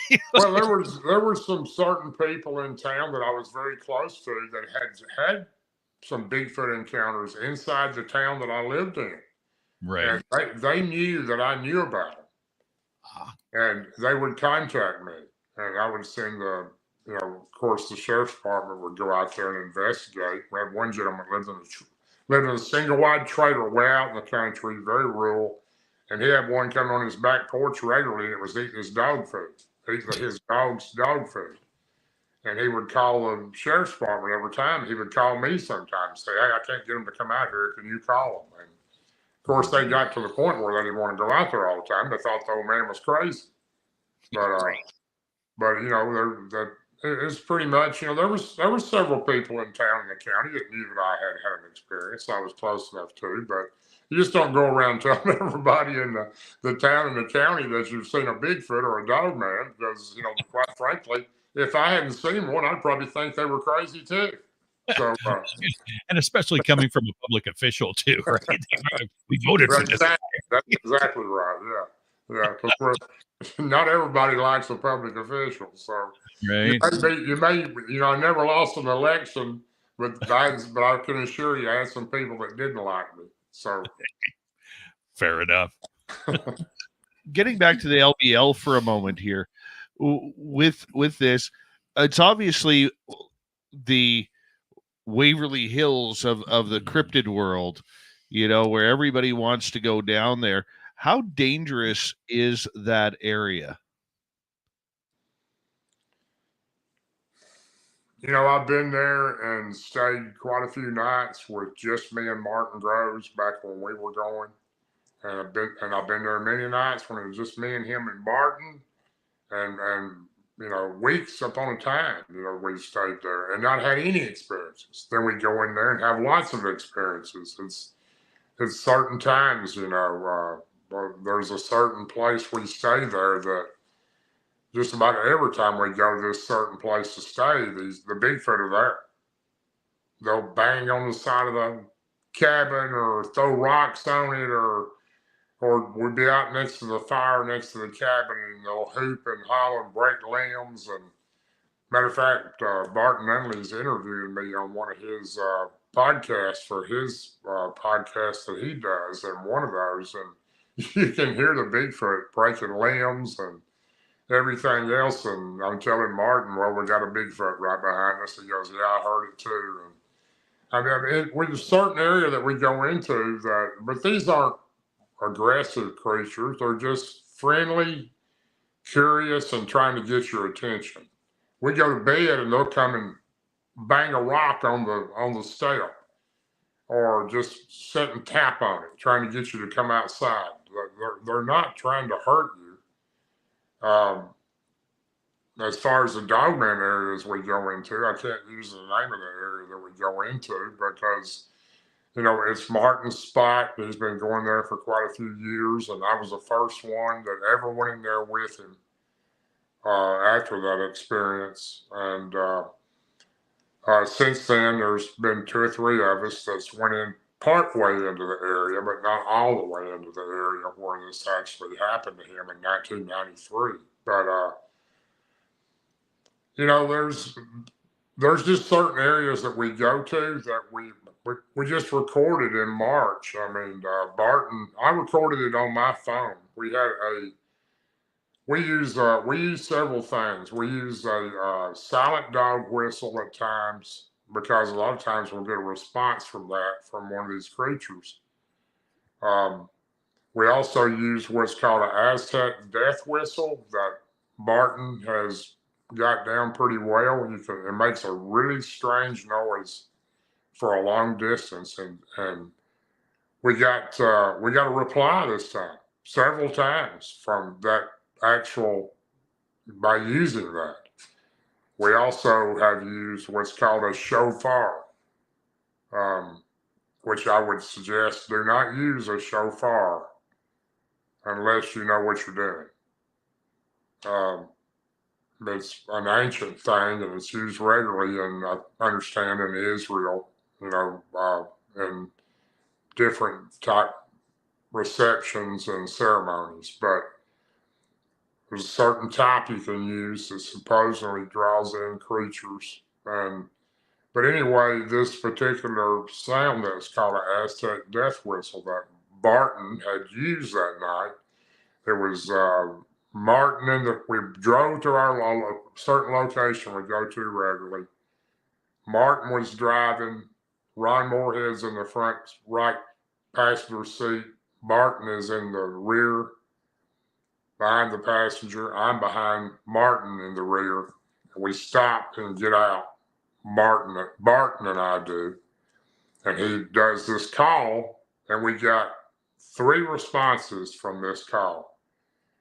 And they were really good responses. And Barton turned it into several people that are biologists, several different people that study those sounds. And supposedly, Barton, they never had that sound recorded before. They don't know what it was, what kind of creature.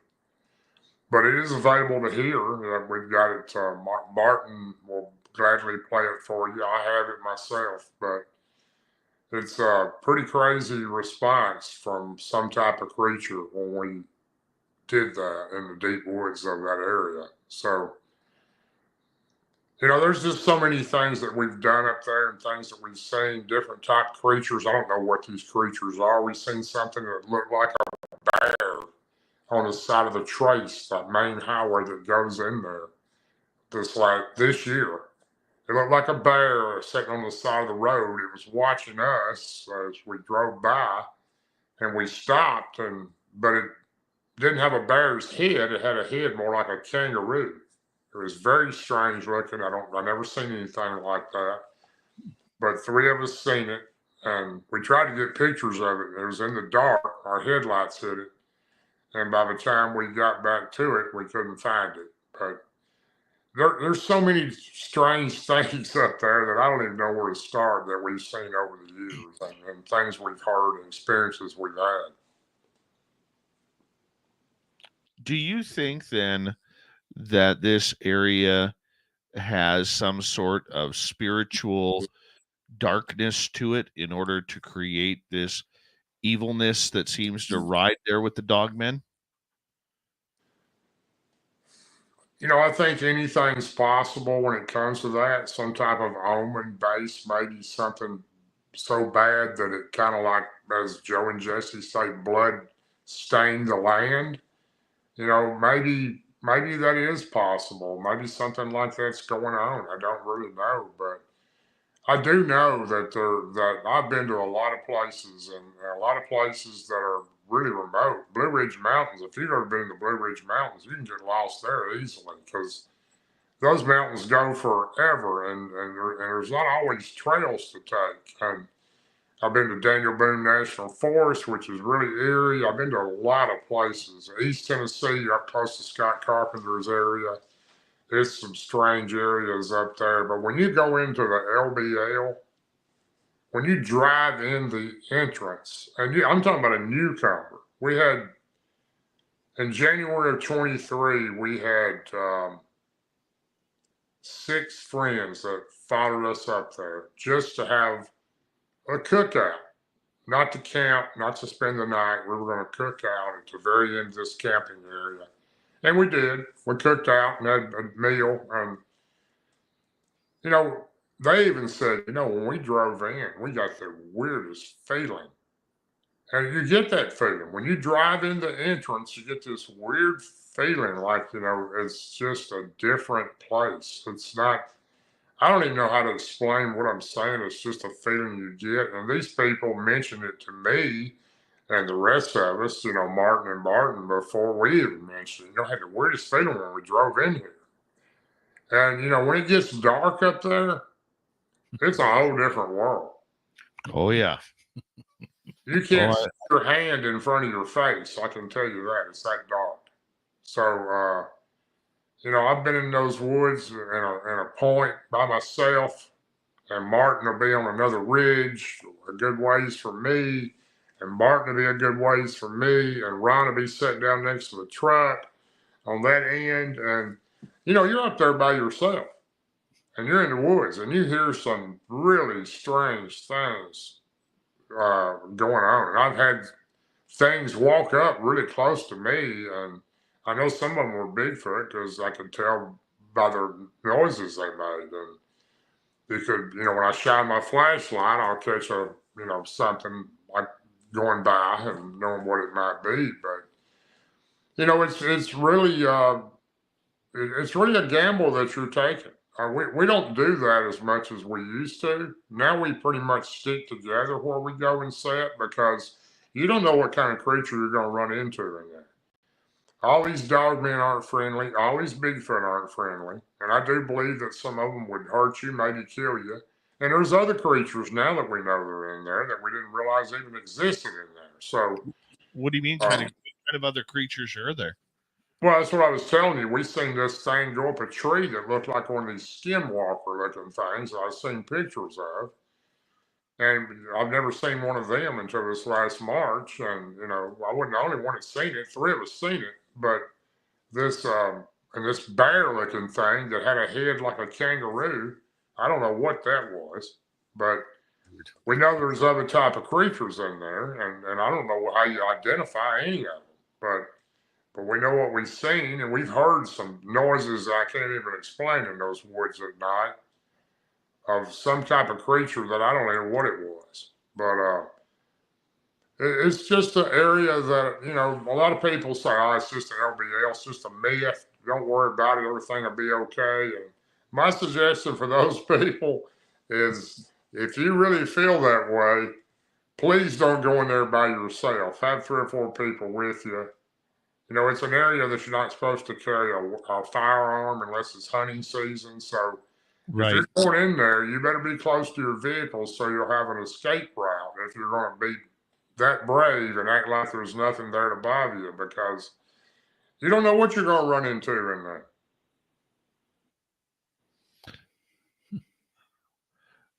At any time, have you been stalked around there? We went supposedly at the kill site, the area I mentioned earlier where that family was supposedly massacred at. There is a gravel road that is still used currently. There's actually a turnaround down there, but it's deep in the woods. We have walked all the way to the end of that road, right next to the kill where the actual people were supposedly massacred in the early 80s. It goes right past it, right next to the water where the actual lake is. We have walked that to the end of that and walked back several times at night. And you can hear something, twice we've heard it, something walking in the woods as we're walking. We'll stop and it stops. We'll walk and then it'll stop. Then it'll walk and we'll stop. And then it's like something is pacing us. And I haven't seen what it is, but I can hear it. We've all heard it. We've heard it. We've had that happen to us twice. Mm-hmm. And we've probably walked that area maybe 7, 8 times at night. But we've had that happen to us twice. I don't know what it is. It's some type of bipedal type creature. Oh, yeah. In our second area of where we investigate this summer, we had that happen with a Sasquatch. We had that happen where every time we walked, it was walking, and the second we stopped, it was going. So there, that is a freaky feeling, man. It's very completely freaky feeling. And that's pretty much the same way my first sighting started. As I went into the area to hunt, I heard this thing walk and stop, and it brings back that memory every time I experience something like that. And, in that particular area of the LBL, like I said, we've had it happen twice. And I've had another friend that's been there several times, and he said it happened to him and his friend also, that he heard something. But I've never seen what it was, but you can hear it. And we stop, and you'll shine the flashlight. Can't see what it is, so I don't know what it is. I mean, it could possibly even be a human, but I don't think it's a human out in the woods where we're talking about. But they'd be pretty brave if they were out there walking like that. But that area has had a lot of encounters where I'm talking about. A lot of encounters, recent encounters. Man. It's one thing to be chasing down Bigfoot, but these dogmen honestly scare the daylights out of me. And I know we have an area in our town, and I don't even know if you know this or not, Tim.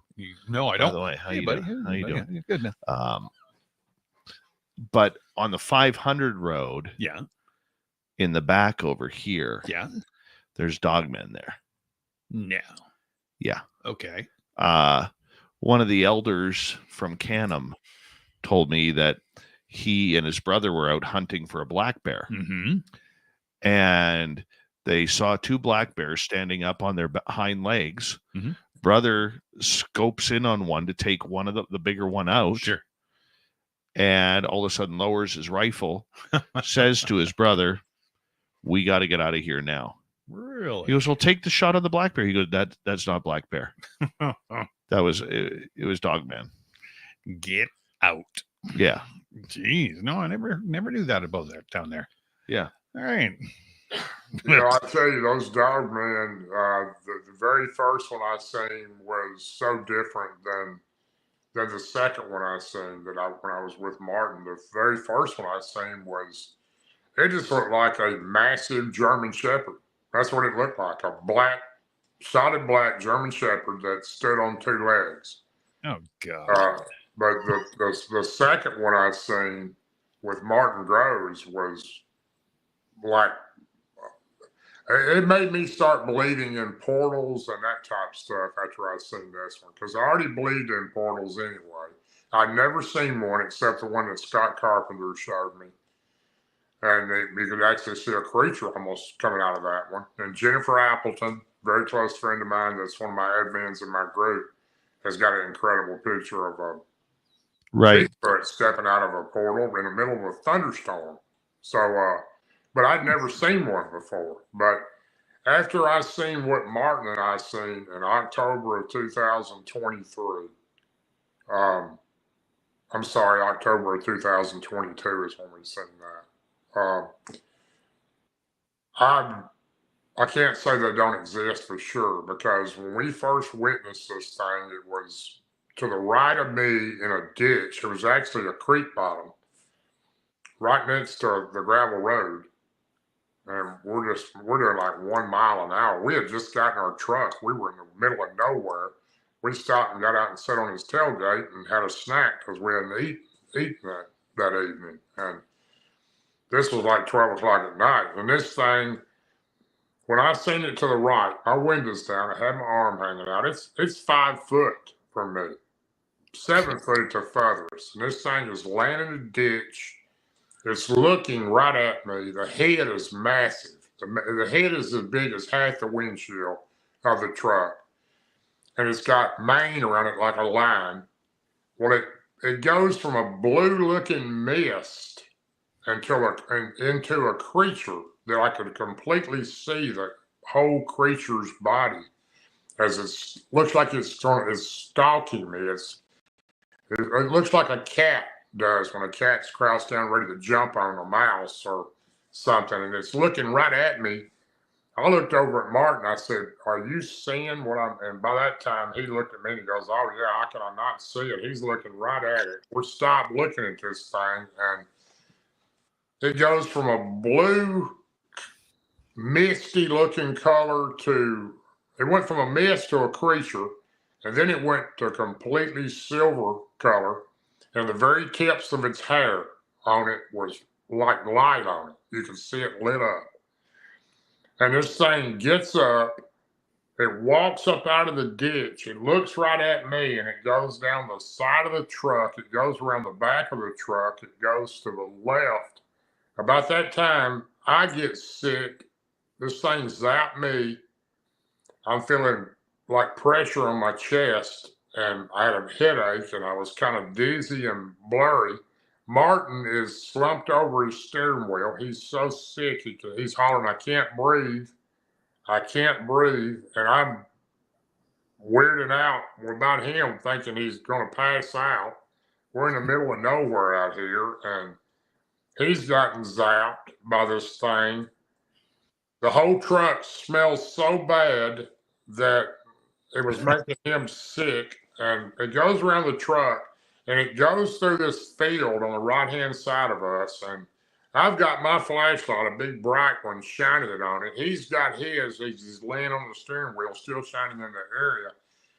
And the headlights were shining toward it, and it goes through this field. And the weirdest thing about this thing, It's massive. It's 8 foot long, roughly. It's big. I mean, big, like 2 or 3 times the size of a lion. But it's walking. It looks back at us, and you can see through this thing.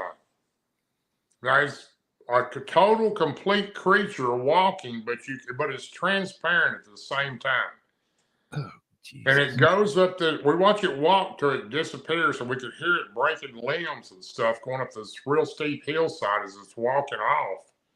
And I'm trying to get Martin enough up to where he can drive. And I said, "Are you okay?" He says, "I can't breathe. I can't breathe." And I said, "Well, let me drive. You get over here." And he says, "No, let's get out of here." So he's trying to drive at the same time trying to breathe. And we're on this dirt road in the middle of nowhere in the very back northern end of the LBL at 1 o'clock in the morning, and they're in a street light anywhere. And, he's trying to get out of there to get to an area, hopefully a lighted area where he can get out and try to get his breath. And I thought for sure he was going to pass out. We finally got out of there, and 4 or 5 miles down the road, when we pulled over in the trades to a public park restroom that was lit up with a street light. And I got him out, got him some water, and he sat down on the ground, and I really thought he was going to pass out. I said, "Let me take you to the hospital." Because I still felt bad, but I didn't feel nothing like what he was feeling. And we finally got back in the truck, and after an hour or so sitting around there, and we had been up there for 3 or 4 days at that particular time, and we decided just to head on back. I wanted him to go to the hospital, but he wouldn't go. By the time we got almost back to his house, he was feeling a lot better and he was breathing better, but he was sick for over a week. And whatever this thing did to make the inside of the truck smell so bad, it put some kind of film like stuff all over the truck. And Martin had to have it washed, buffed, and cleaned like 3 times to get that off the body of the truck and the interior of the truck cleaned where he could be able to even sit in it.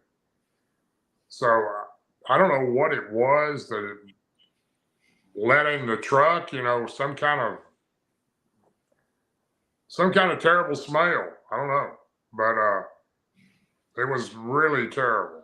And we drove all the way home, roughly an hour and a half home with the windows down.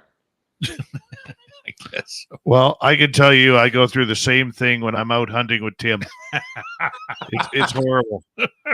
It really is horrible. You got a quick question. Darrell, I got a quick question to ask you here, if you don't mind. Sure. Because we're going to take a break here at the top of the hour. If you're still wide awake, I'd love to get in some audience questions for you. Sure, be glad to. No problem. Okay, so why don't we take a quick break here, and then we'll come back. We'll get Darrell some of your audience questions that you have, and then we're going to call it the night from there a little bit early tonight on YouTube. This Spaced Out Radio. Darrell, I'm just going to put you in the green room, okay? That's fine. I'll grab a cup of coffee and I'll be back. Thank you, Dave. All right. Be right back, guys. You didn't want to go to the hospital? Yeah, what would you put on the forms? Right? So what happened here? Nothing?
No.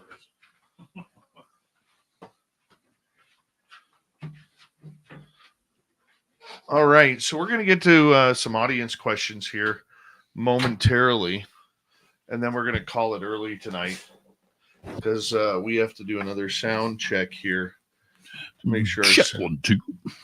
Here's check 1, 2.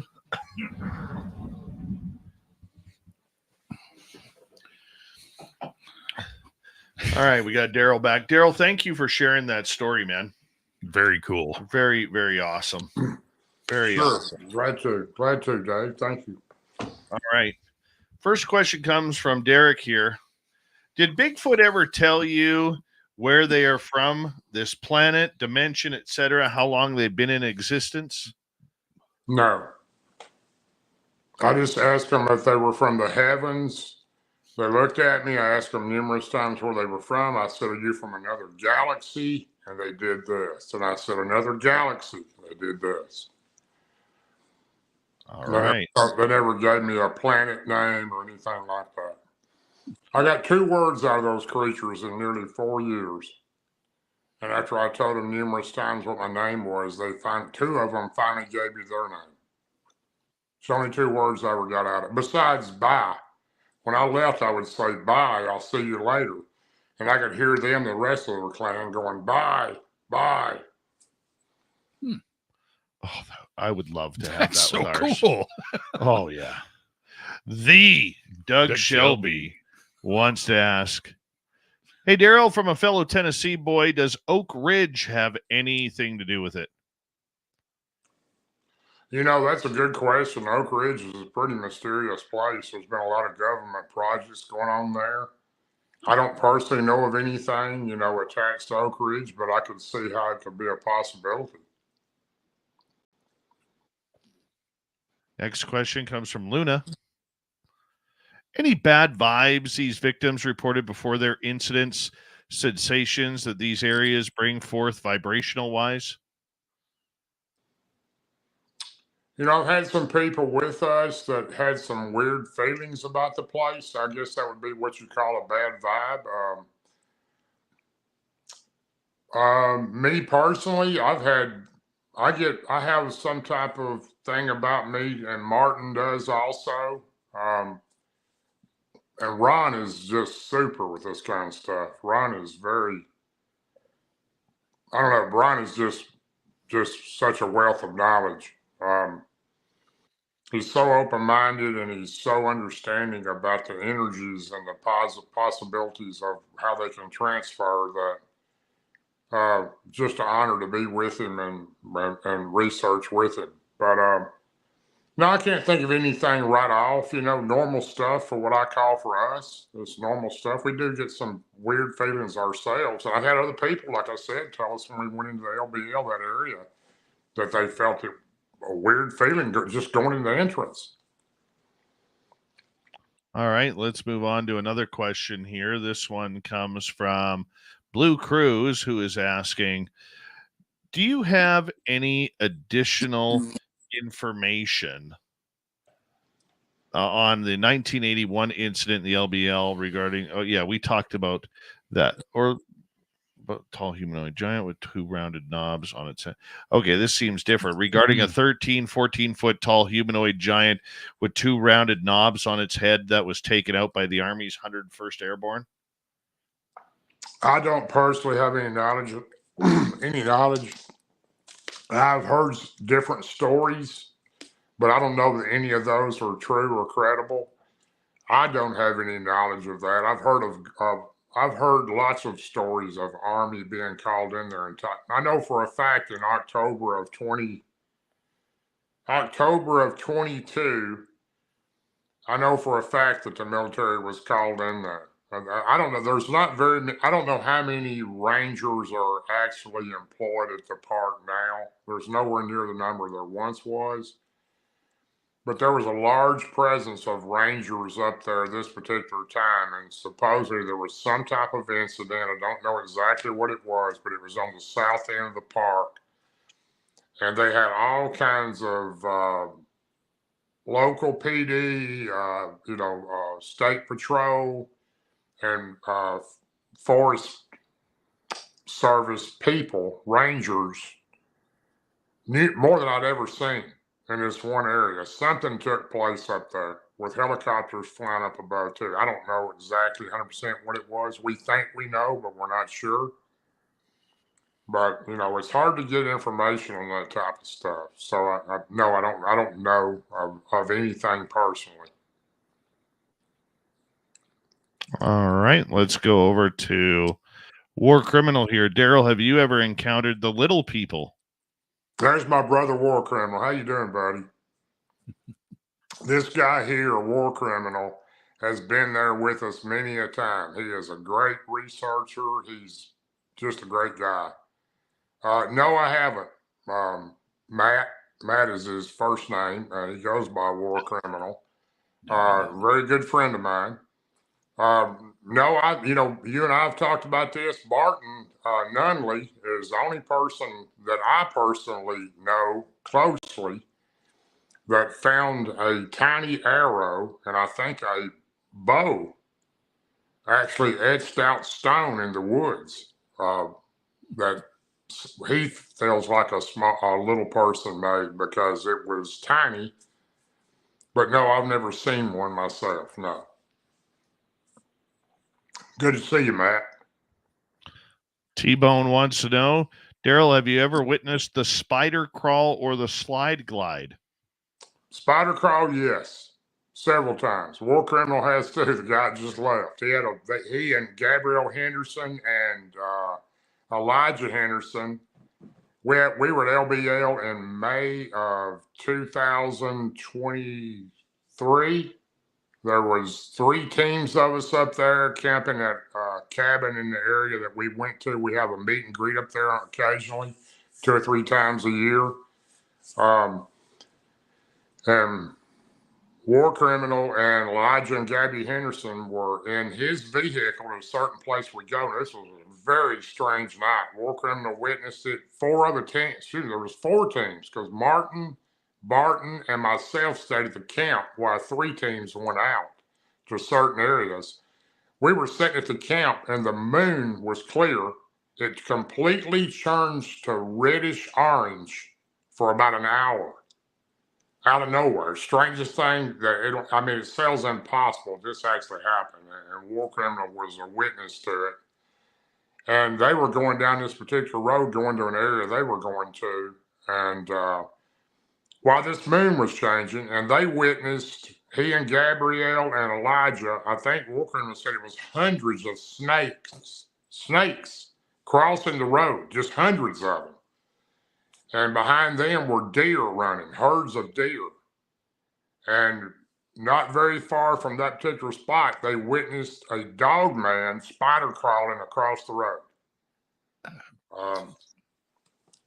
But I have witnessed a Bigfoot, what I call belly crawling, and some people call it spider crawling, several times. Juveniles do that a lot. Bigfoot will run on all 4s. So they'll also run on all 4s. But that's my weird. Let's go to Luna. Any people you've come across that go to these areas alone and report nothing happening to them repeatedly? Do these dogmen just target or go after certain types of people, maybe? Good question.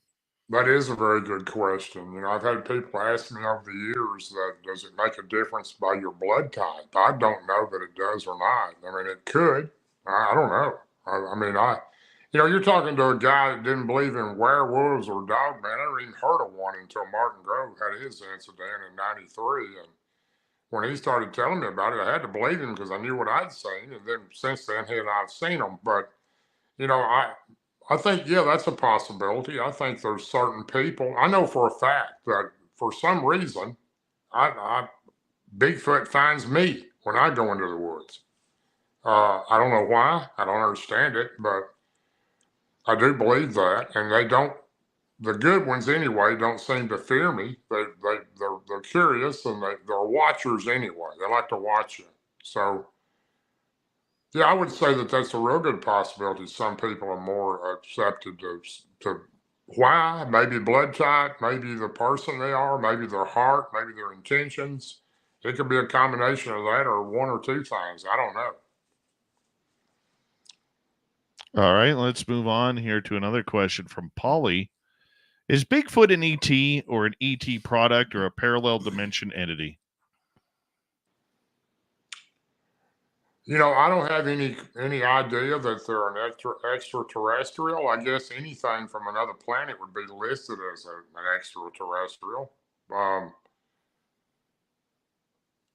all I know is the only ones that I've ever tried to communicate. I mean, I tried to communicate with other ones, but I was never close enough to be able to do that. As I spent nearly 4 years with this family on the river to get the three that I was close to get what I got out of them. And all I can tell you is when I asked them if they were from another galaxy, all three of them gave me this.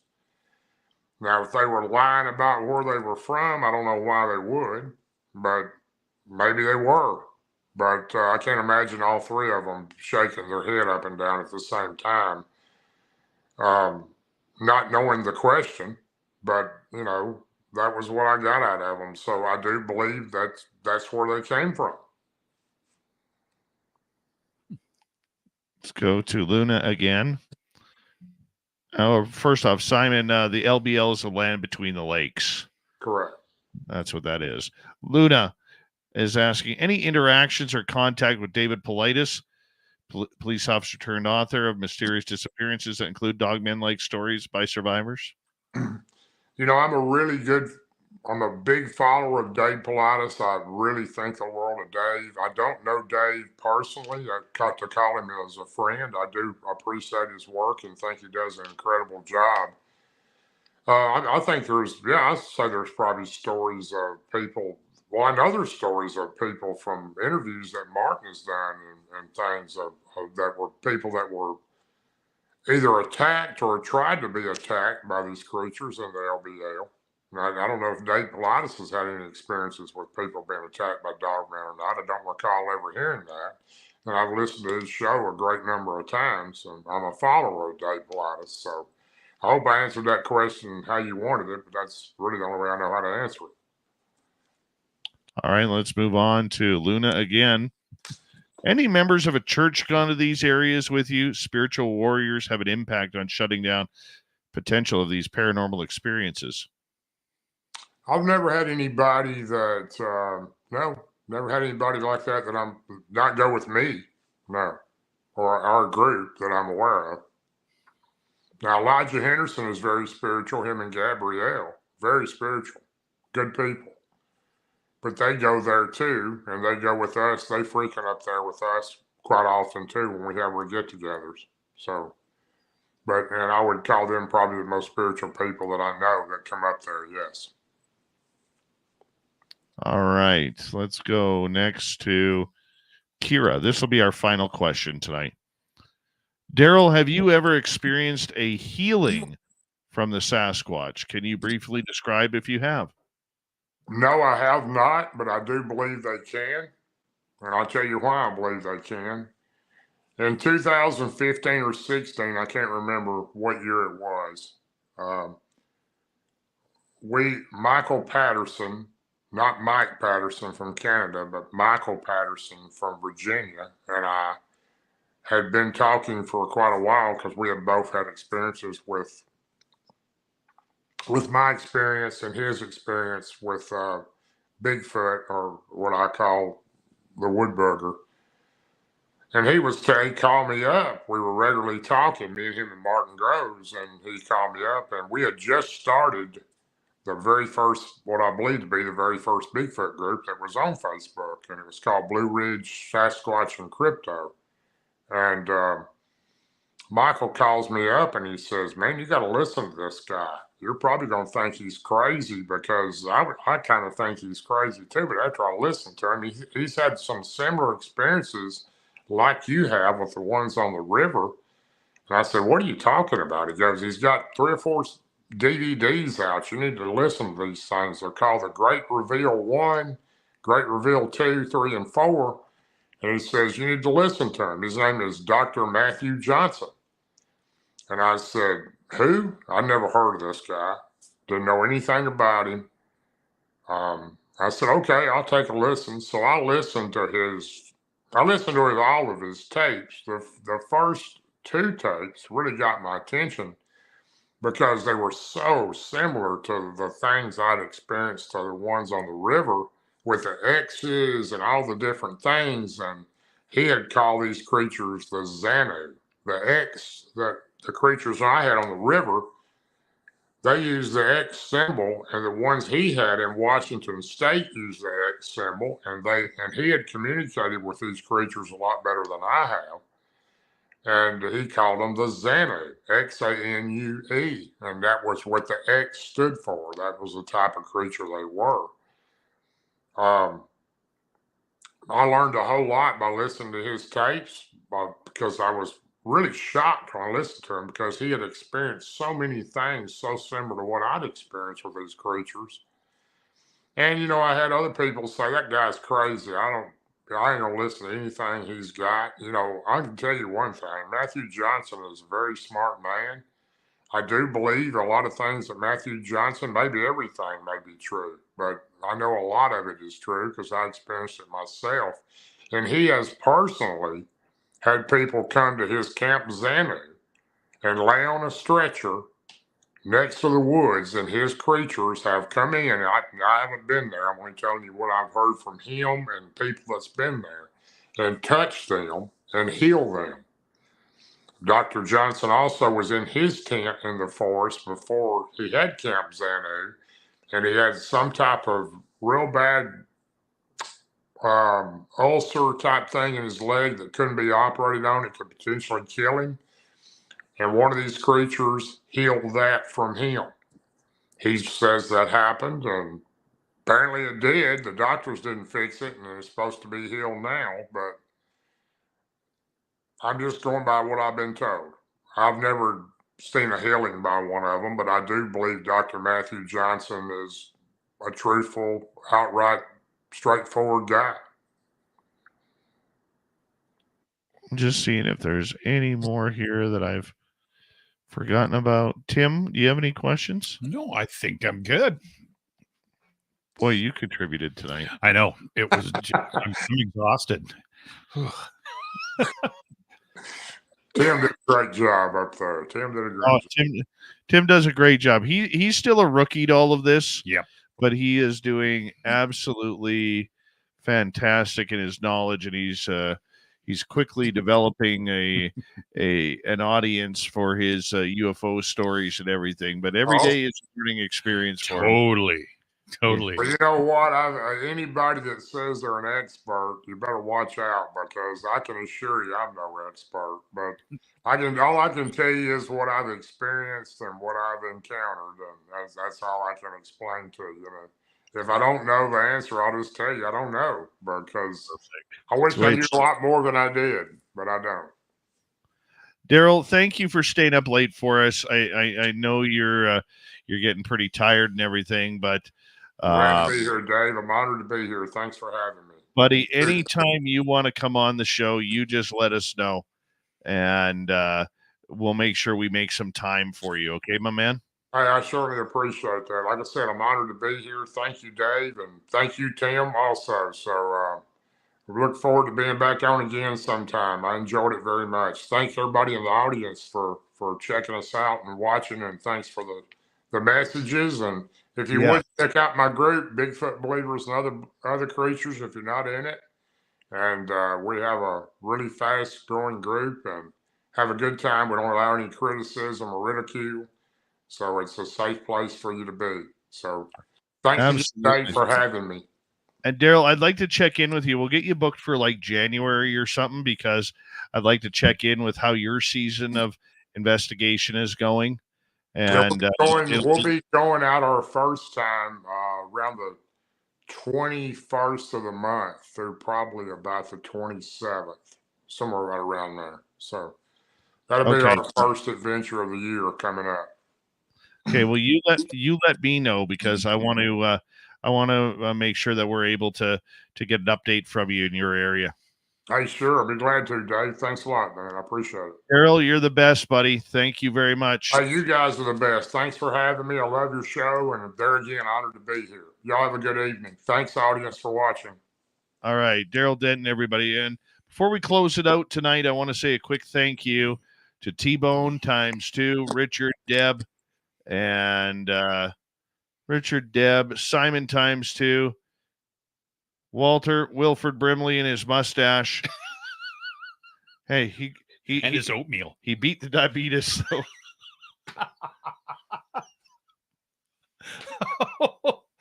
Oh. He beat the.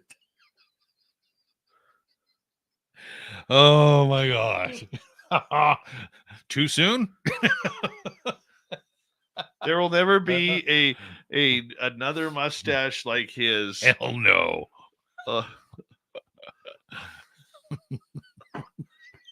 It's kind of like James Earl Jones' voice. Yeah. You know, there'll never be that voice again. No, for sure. And there'll never be Wilford Brimley's mustache. God, that was a good lip blade. No doubt. Yeah. Yeah. Oh. And he suited the hat. Jeff Steve Garvey, lovely Lavira. How you guys doing?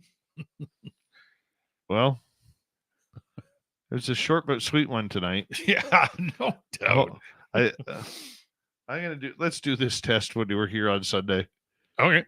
Yeah, we'll do that for sure. Call her early tonight. Oh yes, I'm tired.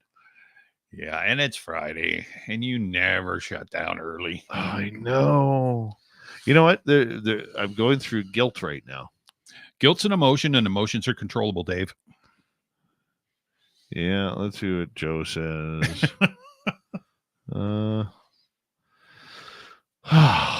You know, it's by the way, everybody, really, for who listened last night and kind of heard my whole thing on being on very depressed the last week or so.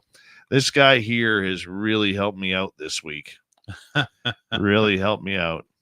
And big thank you for that, by the way. Oh, you saw I was in rough shape. You were not doing very well. That's for sure. And I mean, it was very cool. I watched last night. Obviously, I was in the chat room.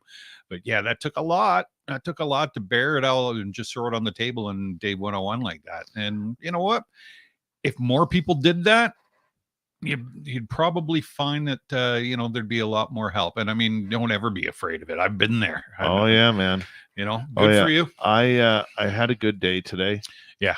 And my dad comes tomorrow, right on, for a couple of days, yeah. And I'm real pumped up to hang out with him. And I think I'm turning the corner here. I think by the end of the weekend I'll be 100%. But yeah, I mean, it's going to be what it's going to be. But it's nice when you feel better, for sure. Oh yeah, and my leg is feel better too. And we're bringing Nanaimo bars on Sunday. Nanaimo bars. You know who doesn't like Nanaimo bars? People from Victoria. Dirty filth. You're going to say Rob G. I was like, well, that figures, but no. Well, I don't think Rob G has ever had a Nanaimo bar. I guess not. I guess that they're kind of a little, yeah. Oh man, like today, I finally felt like I could catch my breath again. Oh, that's good. Yeah, that's man. Good. Yeah, you don't feel like you're smothered and somebody's sitting on your chest. Oh, tell me I about hate that. Hate that. It's kind of like when I go to Vegas and there's Kira sitting on my chest. Get over here. Get over there. We got shows to do. We got autographs to sign. Kira's the taskmaster. What is a Nanaimo bar? Oh my goodness. Who's asking? Kira. Kira does. Oh, Kira. The Americans don't know what they are. No, I actually didn't. I put it together after the fact. Nanaimo bar is like it's got, oh my God. Like a granola bottom in chocolate. Yeah. A mixed granola and chocolate layer. And then that, I don't know what, it's like a custard. But like a thicker custard. A thick custard that Yeah, almost like the icing, almost like an icing texture in the middle of a cookie, Mm-hmm. and then it's got a dark chocolate layer on top, and it's refrigerated. And you cut it into squares. Google it, and just look up Nanaimo bar, and they were made over on Vancouver Island in British Columbia, is where it started. In Nanaimo, Home of the bar. Exactly, the Surrey of the island. I lived there. Where, in Nanaimo or Surrey? I lived in Parksville and Nanaimo. Oh, I was going to say Surrey. Better safe than Surrey. Oh, no. No. No, I lived in Surrey for years. 4 years. It is pure sugar. It is pure goodness, Kira. Oh, yeah. It is so good. And you can get canker sores from them if you eat too many. Lex Diaz, a fat man snack. Count me in. Absolutely, right? Oh, yeah. Steve Wolf, how you doing? Yeah, Nanaimo bars. Yep. And sometimes people will really screw you up and in a good way and throw a little coconut in that bottom. Yes. Area. Oh, yeah. Not much. Just you get that little chew. Mm-hmm. Oh, yeah.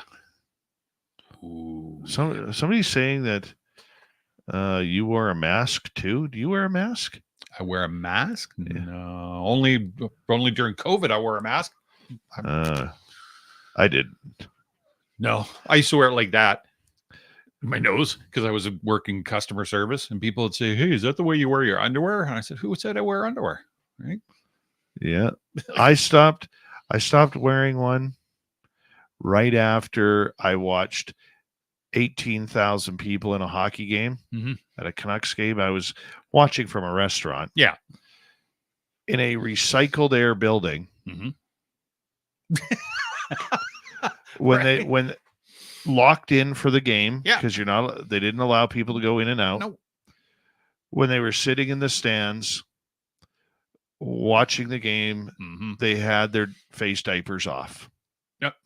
And the minute they got up to go to the bathroom or the concession during the intermissions, they put their face diapers back on. It doesn't even make any sense. In a recycled air building. Yeah. No. And I said to myself after that, I'm one of the herd. I'm one of the herd. Yep. And that is enough. Yeah. I stopped right there. Yeah. I did the same after a while too. I was just like, I'm not doing it anymore. Yeah. I stopped right there. And I only got called out on it once. That was at the liquor store. And wannabe ball cop was trying to act tough and threatened to kick me out. What was this, down in the coast? Yeah, no, down beside Save-On. No way. Yeah. And he so after I put my diaper on, I went and I walked right up to his face. Yeah. And I said, "Can you please put your mask on properly, please?" Because he had it where he had those big holes sticking out of the side. Oh, yeah. And he looks at me. I have my mask on. I said, "Yeah, but you're not fucking wearing it properly." I said, "I don't want you to infect me." Yeah. Perfect. Right? So, yeah.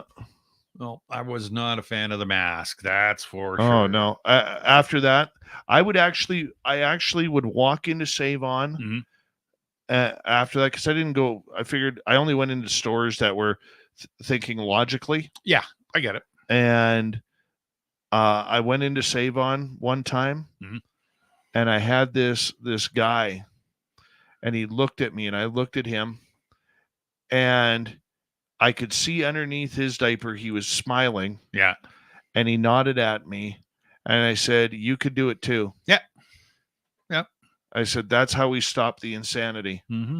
But it was watching that Vancouver Canucks game that I realized that I was becoming one of the herd. Oh, yeah, for sure. Right? For sure. And I remember telling people, I remember telling people during that time, I said, "Here's the danger of it." I said, "They're going to make it mandatory. But the worst part is when they make it fashionable, that's when we're all toast. Yeah, 100%. And within a week or two of that, all of a sudden there's all these designs and all of these like people trying to look cool in them, and the commercials and the advertisements on social media. Yeah. And that's where I was like, Yeah, me too. I was like, I'm not a denier of the vid. No. Not a denier whatsoever. Yeah. But I was a denier of the toxicity of having to wear a face diaper. Yeah.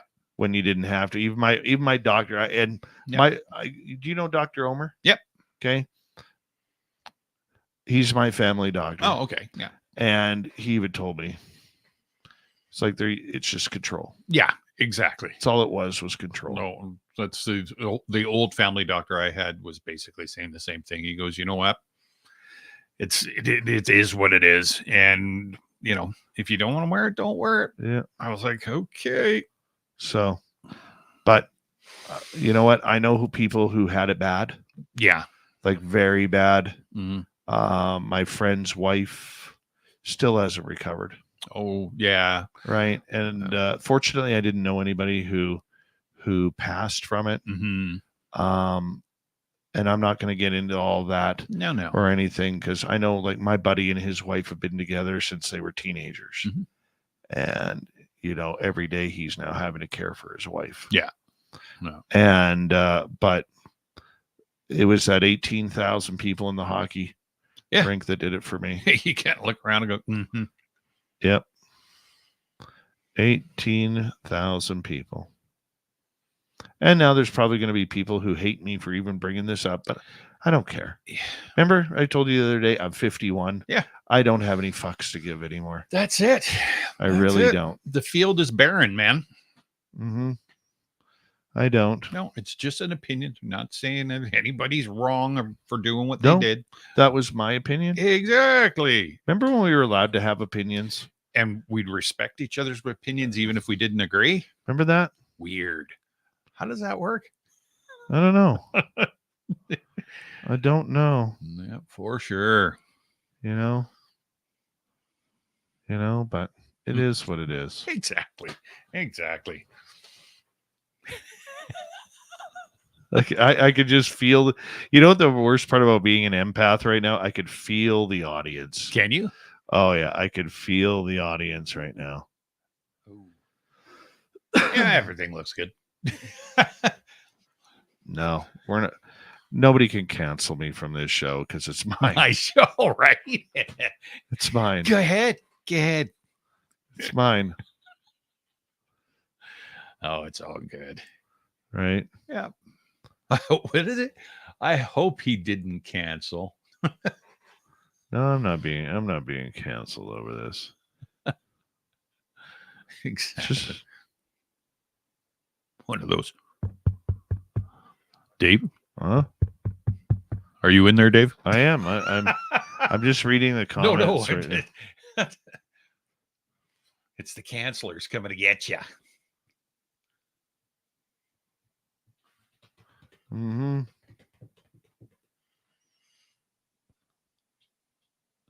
Just seeing who's mad at me. I don't think anybody would. I don't think anybody's mad at me. No, because you're not telling anybody. Look at Rob. Blah, blah, blah, blah, blah, hockey. Blah, blah, blah, Canucks. Blah, blah. It almost sounds like Alex Lifeson. Did you ever see that when Rush was inducted into the Rock and Roll Hall of Fame?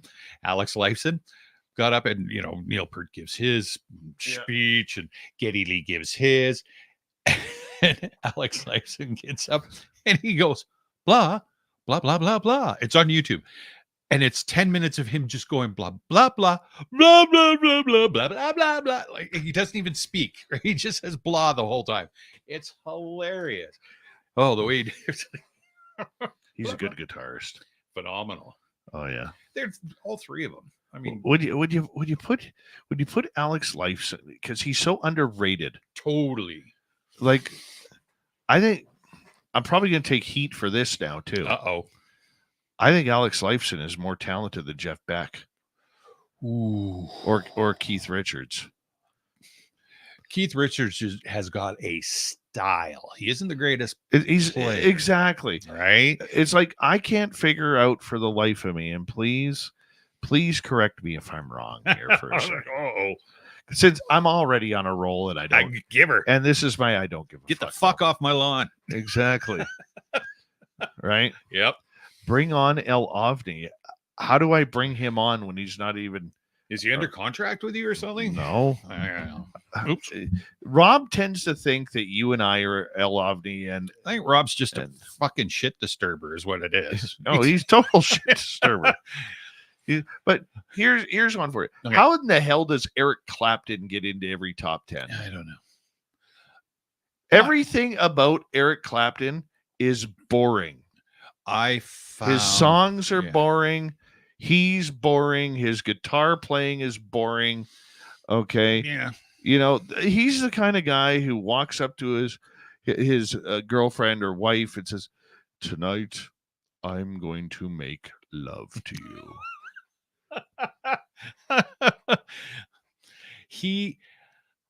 I don't know. I mean, I've listened to a lot of Clapton, but I mean, and he's a good guitar player. I'm not saying I'm not saying he wasn't bad. I didn't get where everybody called him God. Clapton's God. When I think of guitar gods, okay, he's not one of them. No, I agree, and that's just my opinion. I like some of his stuff. I think I like the way he gets into the blues. I like the way he gets, Great. You could transfer from blues to rock back to blues. Yeah. Give me Yngwie Malmsteen. Oh my god. Anytime. And I've seen Yngwie in concert. I know. So he's incredible. Even the fact that he's like 60 years old and still wearing skin tight pants and doing leg kicks. I know he never got the memo. Everybody else kind of got the memo and changed the look. He's still stuck in like 87. No. Okay, but you look at the guitars today. I mean, they've taken it to a whole new level. Of course. Whether it's Buckethead, Mm-hmm. whether it's Bumblefoot, whether it's what's the guy's name? I can see him on stage right now. But even Dimebag. Oh, gee. Okay. Zach Wilde. Yes. Okay. Johnny Five. I'm not a big fan. He shouldn't have been in Motley Crue. No, but they should have went with DJ Ashba. Yeah, I agree. I'm not a big fan. I mean, he's a nice enough guy. Seems like he's personable stuff. He played. Who did he play with? Manson, and doesn't impress me. Look, we're not hating on Clapton. No, he's just not a top 10 or 20 or 50 or 100 guitarist. In our opinion, I agree with you. I don't think he is either. Right. Would you put Clapton ahead of Slash? No. Okay. No, not and there's no way he's a Jimmy Page level. No, not even close. Yeah, and I think that's what happens too. Is I think a lot of people get caught up in seniority, but he's been around for 45 years and he started. I get it, but it doesn't make him. Yeah, I think people get caught up in he's been around forever, so he's got to be better. No. Prince was an incredible guitarist. Completely underrated as a guitar player. Oh, totally. Yeah, No, I wasn't a huge Prince fan, but I was extremely impressed with the way he played. I mean, Hendrix is still number one. Hendrix, totally. He broke the ground. And I think, again, what happens is when people go, oh, Hendrix, they're thinking seniority, right? No. Yeah, no. He's beyond that. Yeah, he is. But people go, oh, he wasn't that good. No, he was that good because he's the guy that broke ground for all the others, right? So he is a very good guitar player. What he did in 2.5 years. I mean, people think Hendrix was around forever. No, he was only on the scene for 2.5 years. Yeah. And back and forth between Vancouver and Seattle forever, right? He used to play the clubs and when Vancouver actually had an African-American section down off of what was it, Powell? And they mowed that all down, but those were the greatest blues clubs in Vancouver and back in the day. And Vancouver totally destroyed that whole area and put up whatever back in the day. But yeah, we had a huge. Vancouver doesn't have any good music clubs. We anymore. used to have tons. Oh, Club Soda. Yeah, Richard- up the stairs, down the stairs. Richards on Richards. Yeah. Richards was okay. I always liked the Yale. I was a Yale guy. You were a Cecil guy. Well, it was right next door. The Marble Arch. Everybody's heard that in the Motley Crue song. Girls, girls, girls. That's right. There's a few nights that I forgot about that play. I don't remember being in there.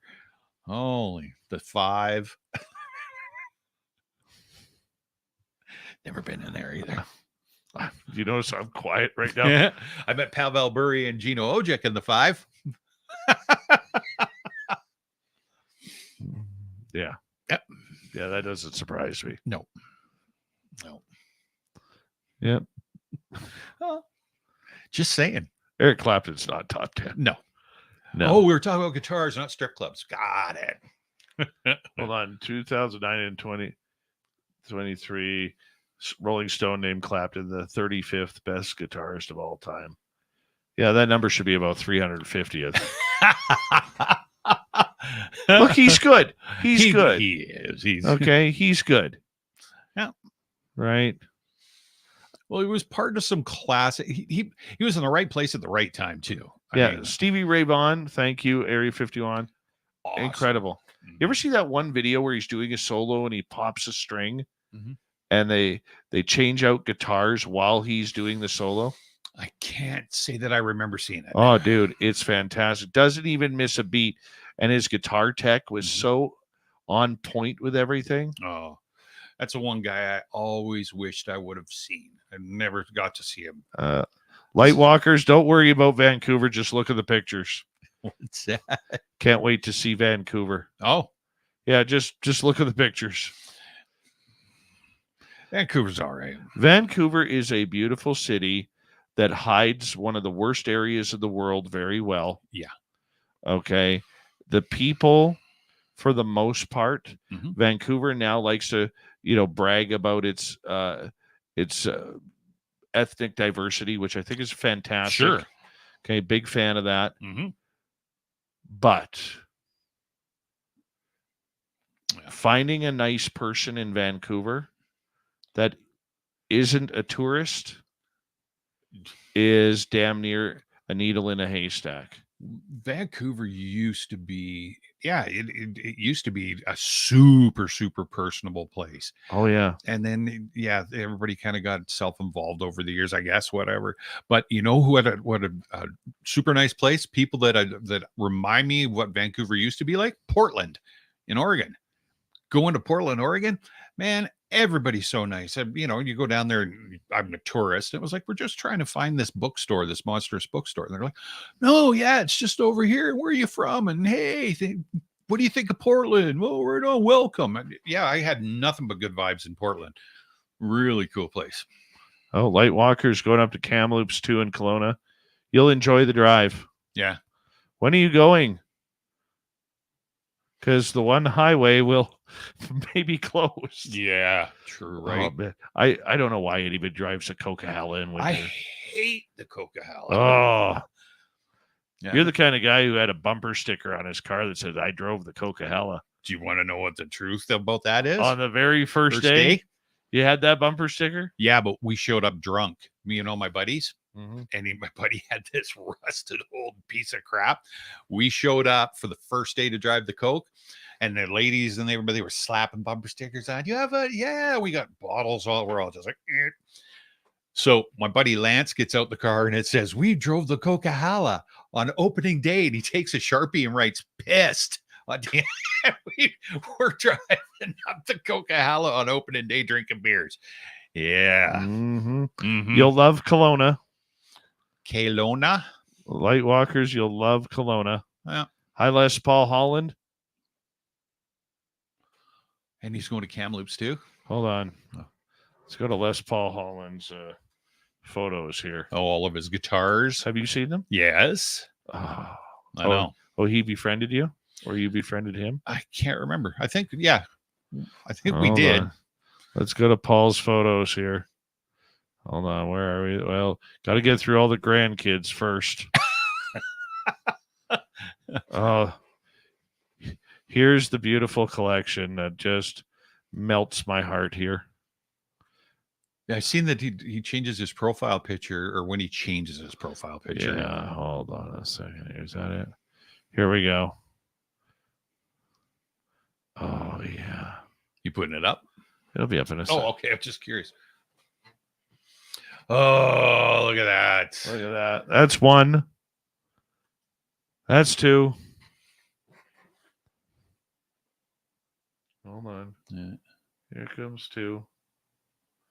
Oh, Here's three. triple pickup? Yeah. It's like an Ace Frehley special, Right. but not. There's four. Oh my God. The next one's the like Slash. That's beautiful. Yeah. I love that. Here's the classic, right? Coming up here. It's a traditional. Mhm. Coming up here. Oh, I take that all day long. Yeah. Yep. And my favorite. Here comes my favorite.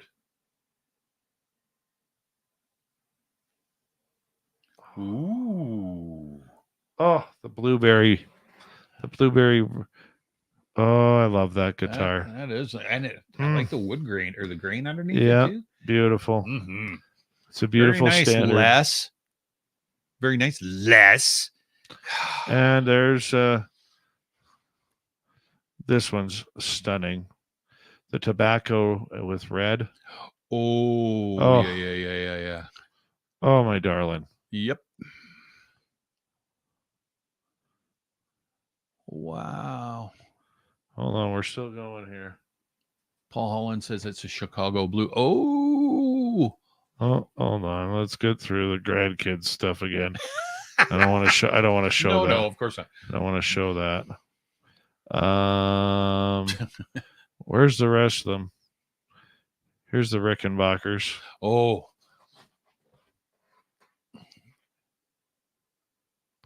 Look at that. nice, Mr. George Harrison. Oh, this looks like a. Look at Les Paul's hair and that lip blade in this photo coming up. Look at that. Ooh. Look at that mustache. Hold on. Let's zoom in on that mustache. Look at that mustache. That's nice. I think if he added a little bit of handlebar on there, just There a you go. tad. Yeah. Oh, yeah. Look at that, eh? Isn't that a nice guitar? That's beautiful. Mm-hmm. Is that a Paul Reed Smith? Is that what that is? I'm not sure. It's like a guy that I grew up with. We were in bands together when we were kids all the way till 19, 20. Hold on.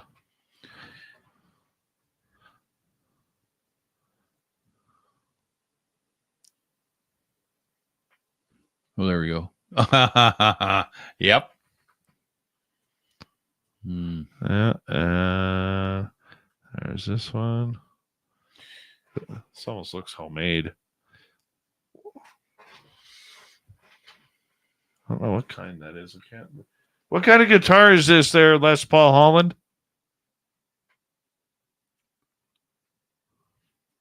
Anyways, that's enough of that.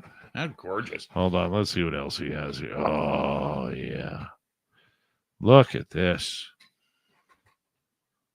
Oh, that's me. Ew. Oh, hold on. I forgot to share it. Yeah.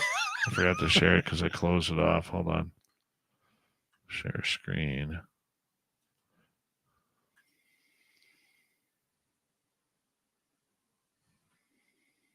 It's coming. Do. There it is. Oh, wow. Is that a different finish on it? That's metal. Yeah. Huh. Beautiful. All right, let's see what else he has here. Hold on. Let's go through. Oops. Let's go through. Oh, there his he shit. is playing my favorite. We're just digging through Paul's closet. Oh, yeah, hold on. And it is There he is playing. playing your here's his- guitar. Here's the SG. Here's the SG. Oh, I had one. What year is that? I don't know. That looks old though. Yeah. It does. Do you know Angus Young only takes 3 guitars on tour? Really? 2 black ones. Yeah. And 1 red one. Yeah. And I think he sweats so much during a performance that after every show or every second show, they have to change the electronics out. Oh, I bet. Yeah.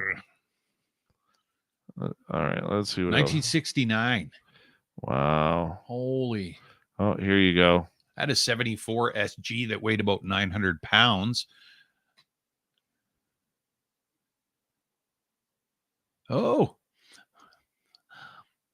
Let's pull. Hello, Pool. Hello, Pool. Are there any more guitars here?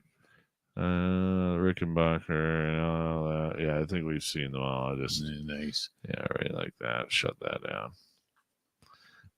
Thanks, Les Paul Holland, for letting us troll your Facebook pictures there. Yeah, for sure. Oh, nice guitars. Mm-hmm.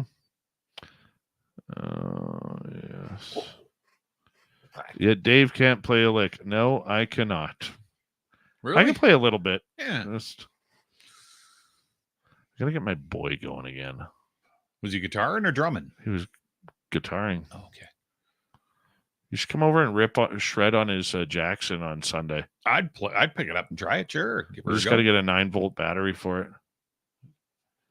A 9-volt battery. It's got a battery pack in the back. Oh, right. Yeah.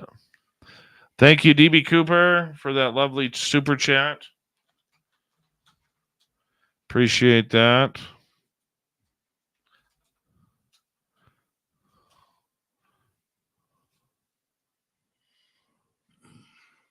Good to have you back, DB.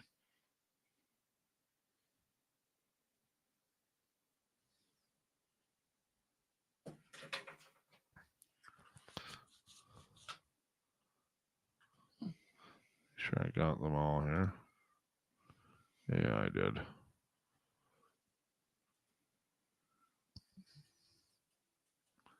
All right. I think that's it. Yeah. I'm taking my ball and going home. Me too. Good night, everybody. Have See a good you guys. one.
Stay healthy, my friend. You too. If you need bail money, give me a call. Always, Dad. Take care. You too.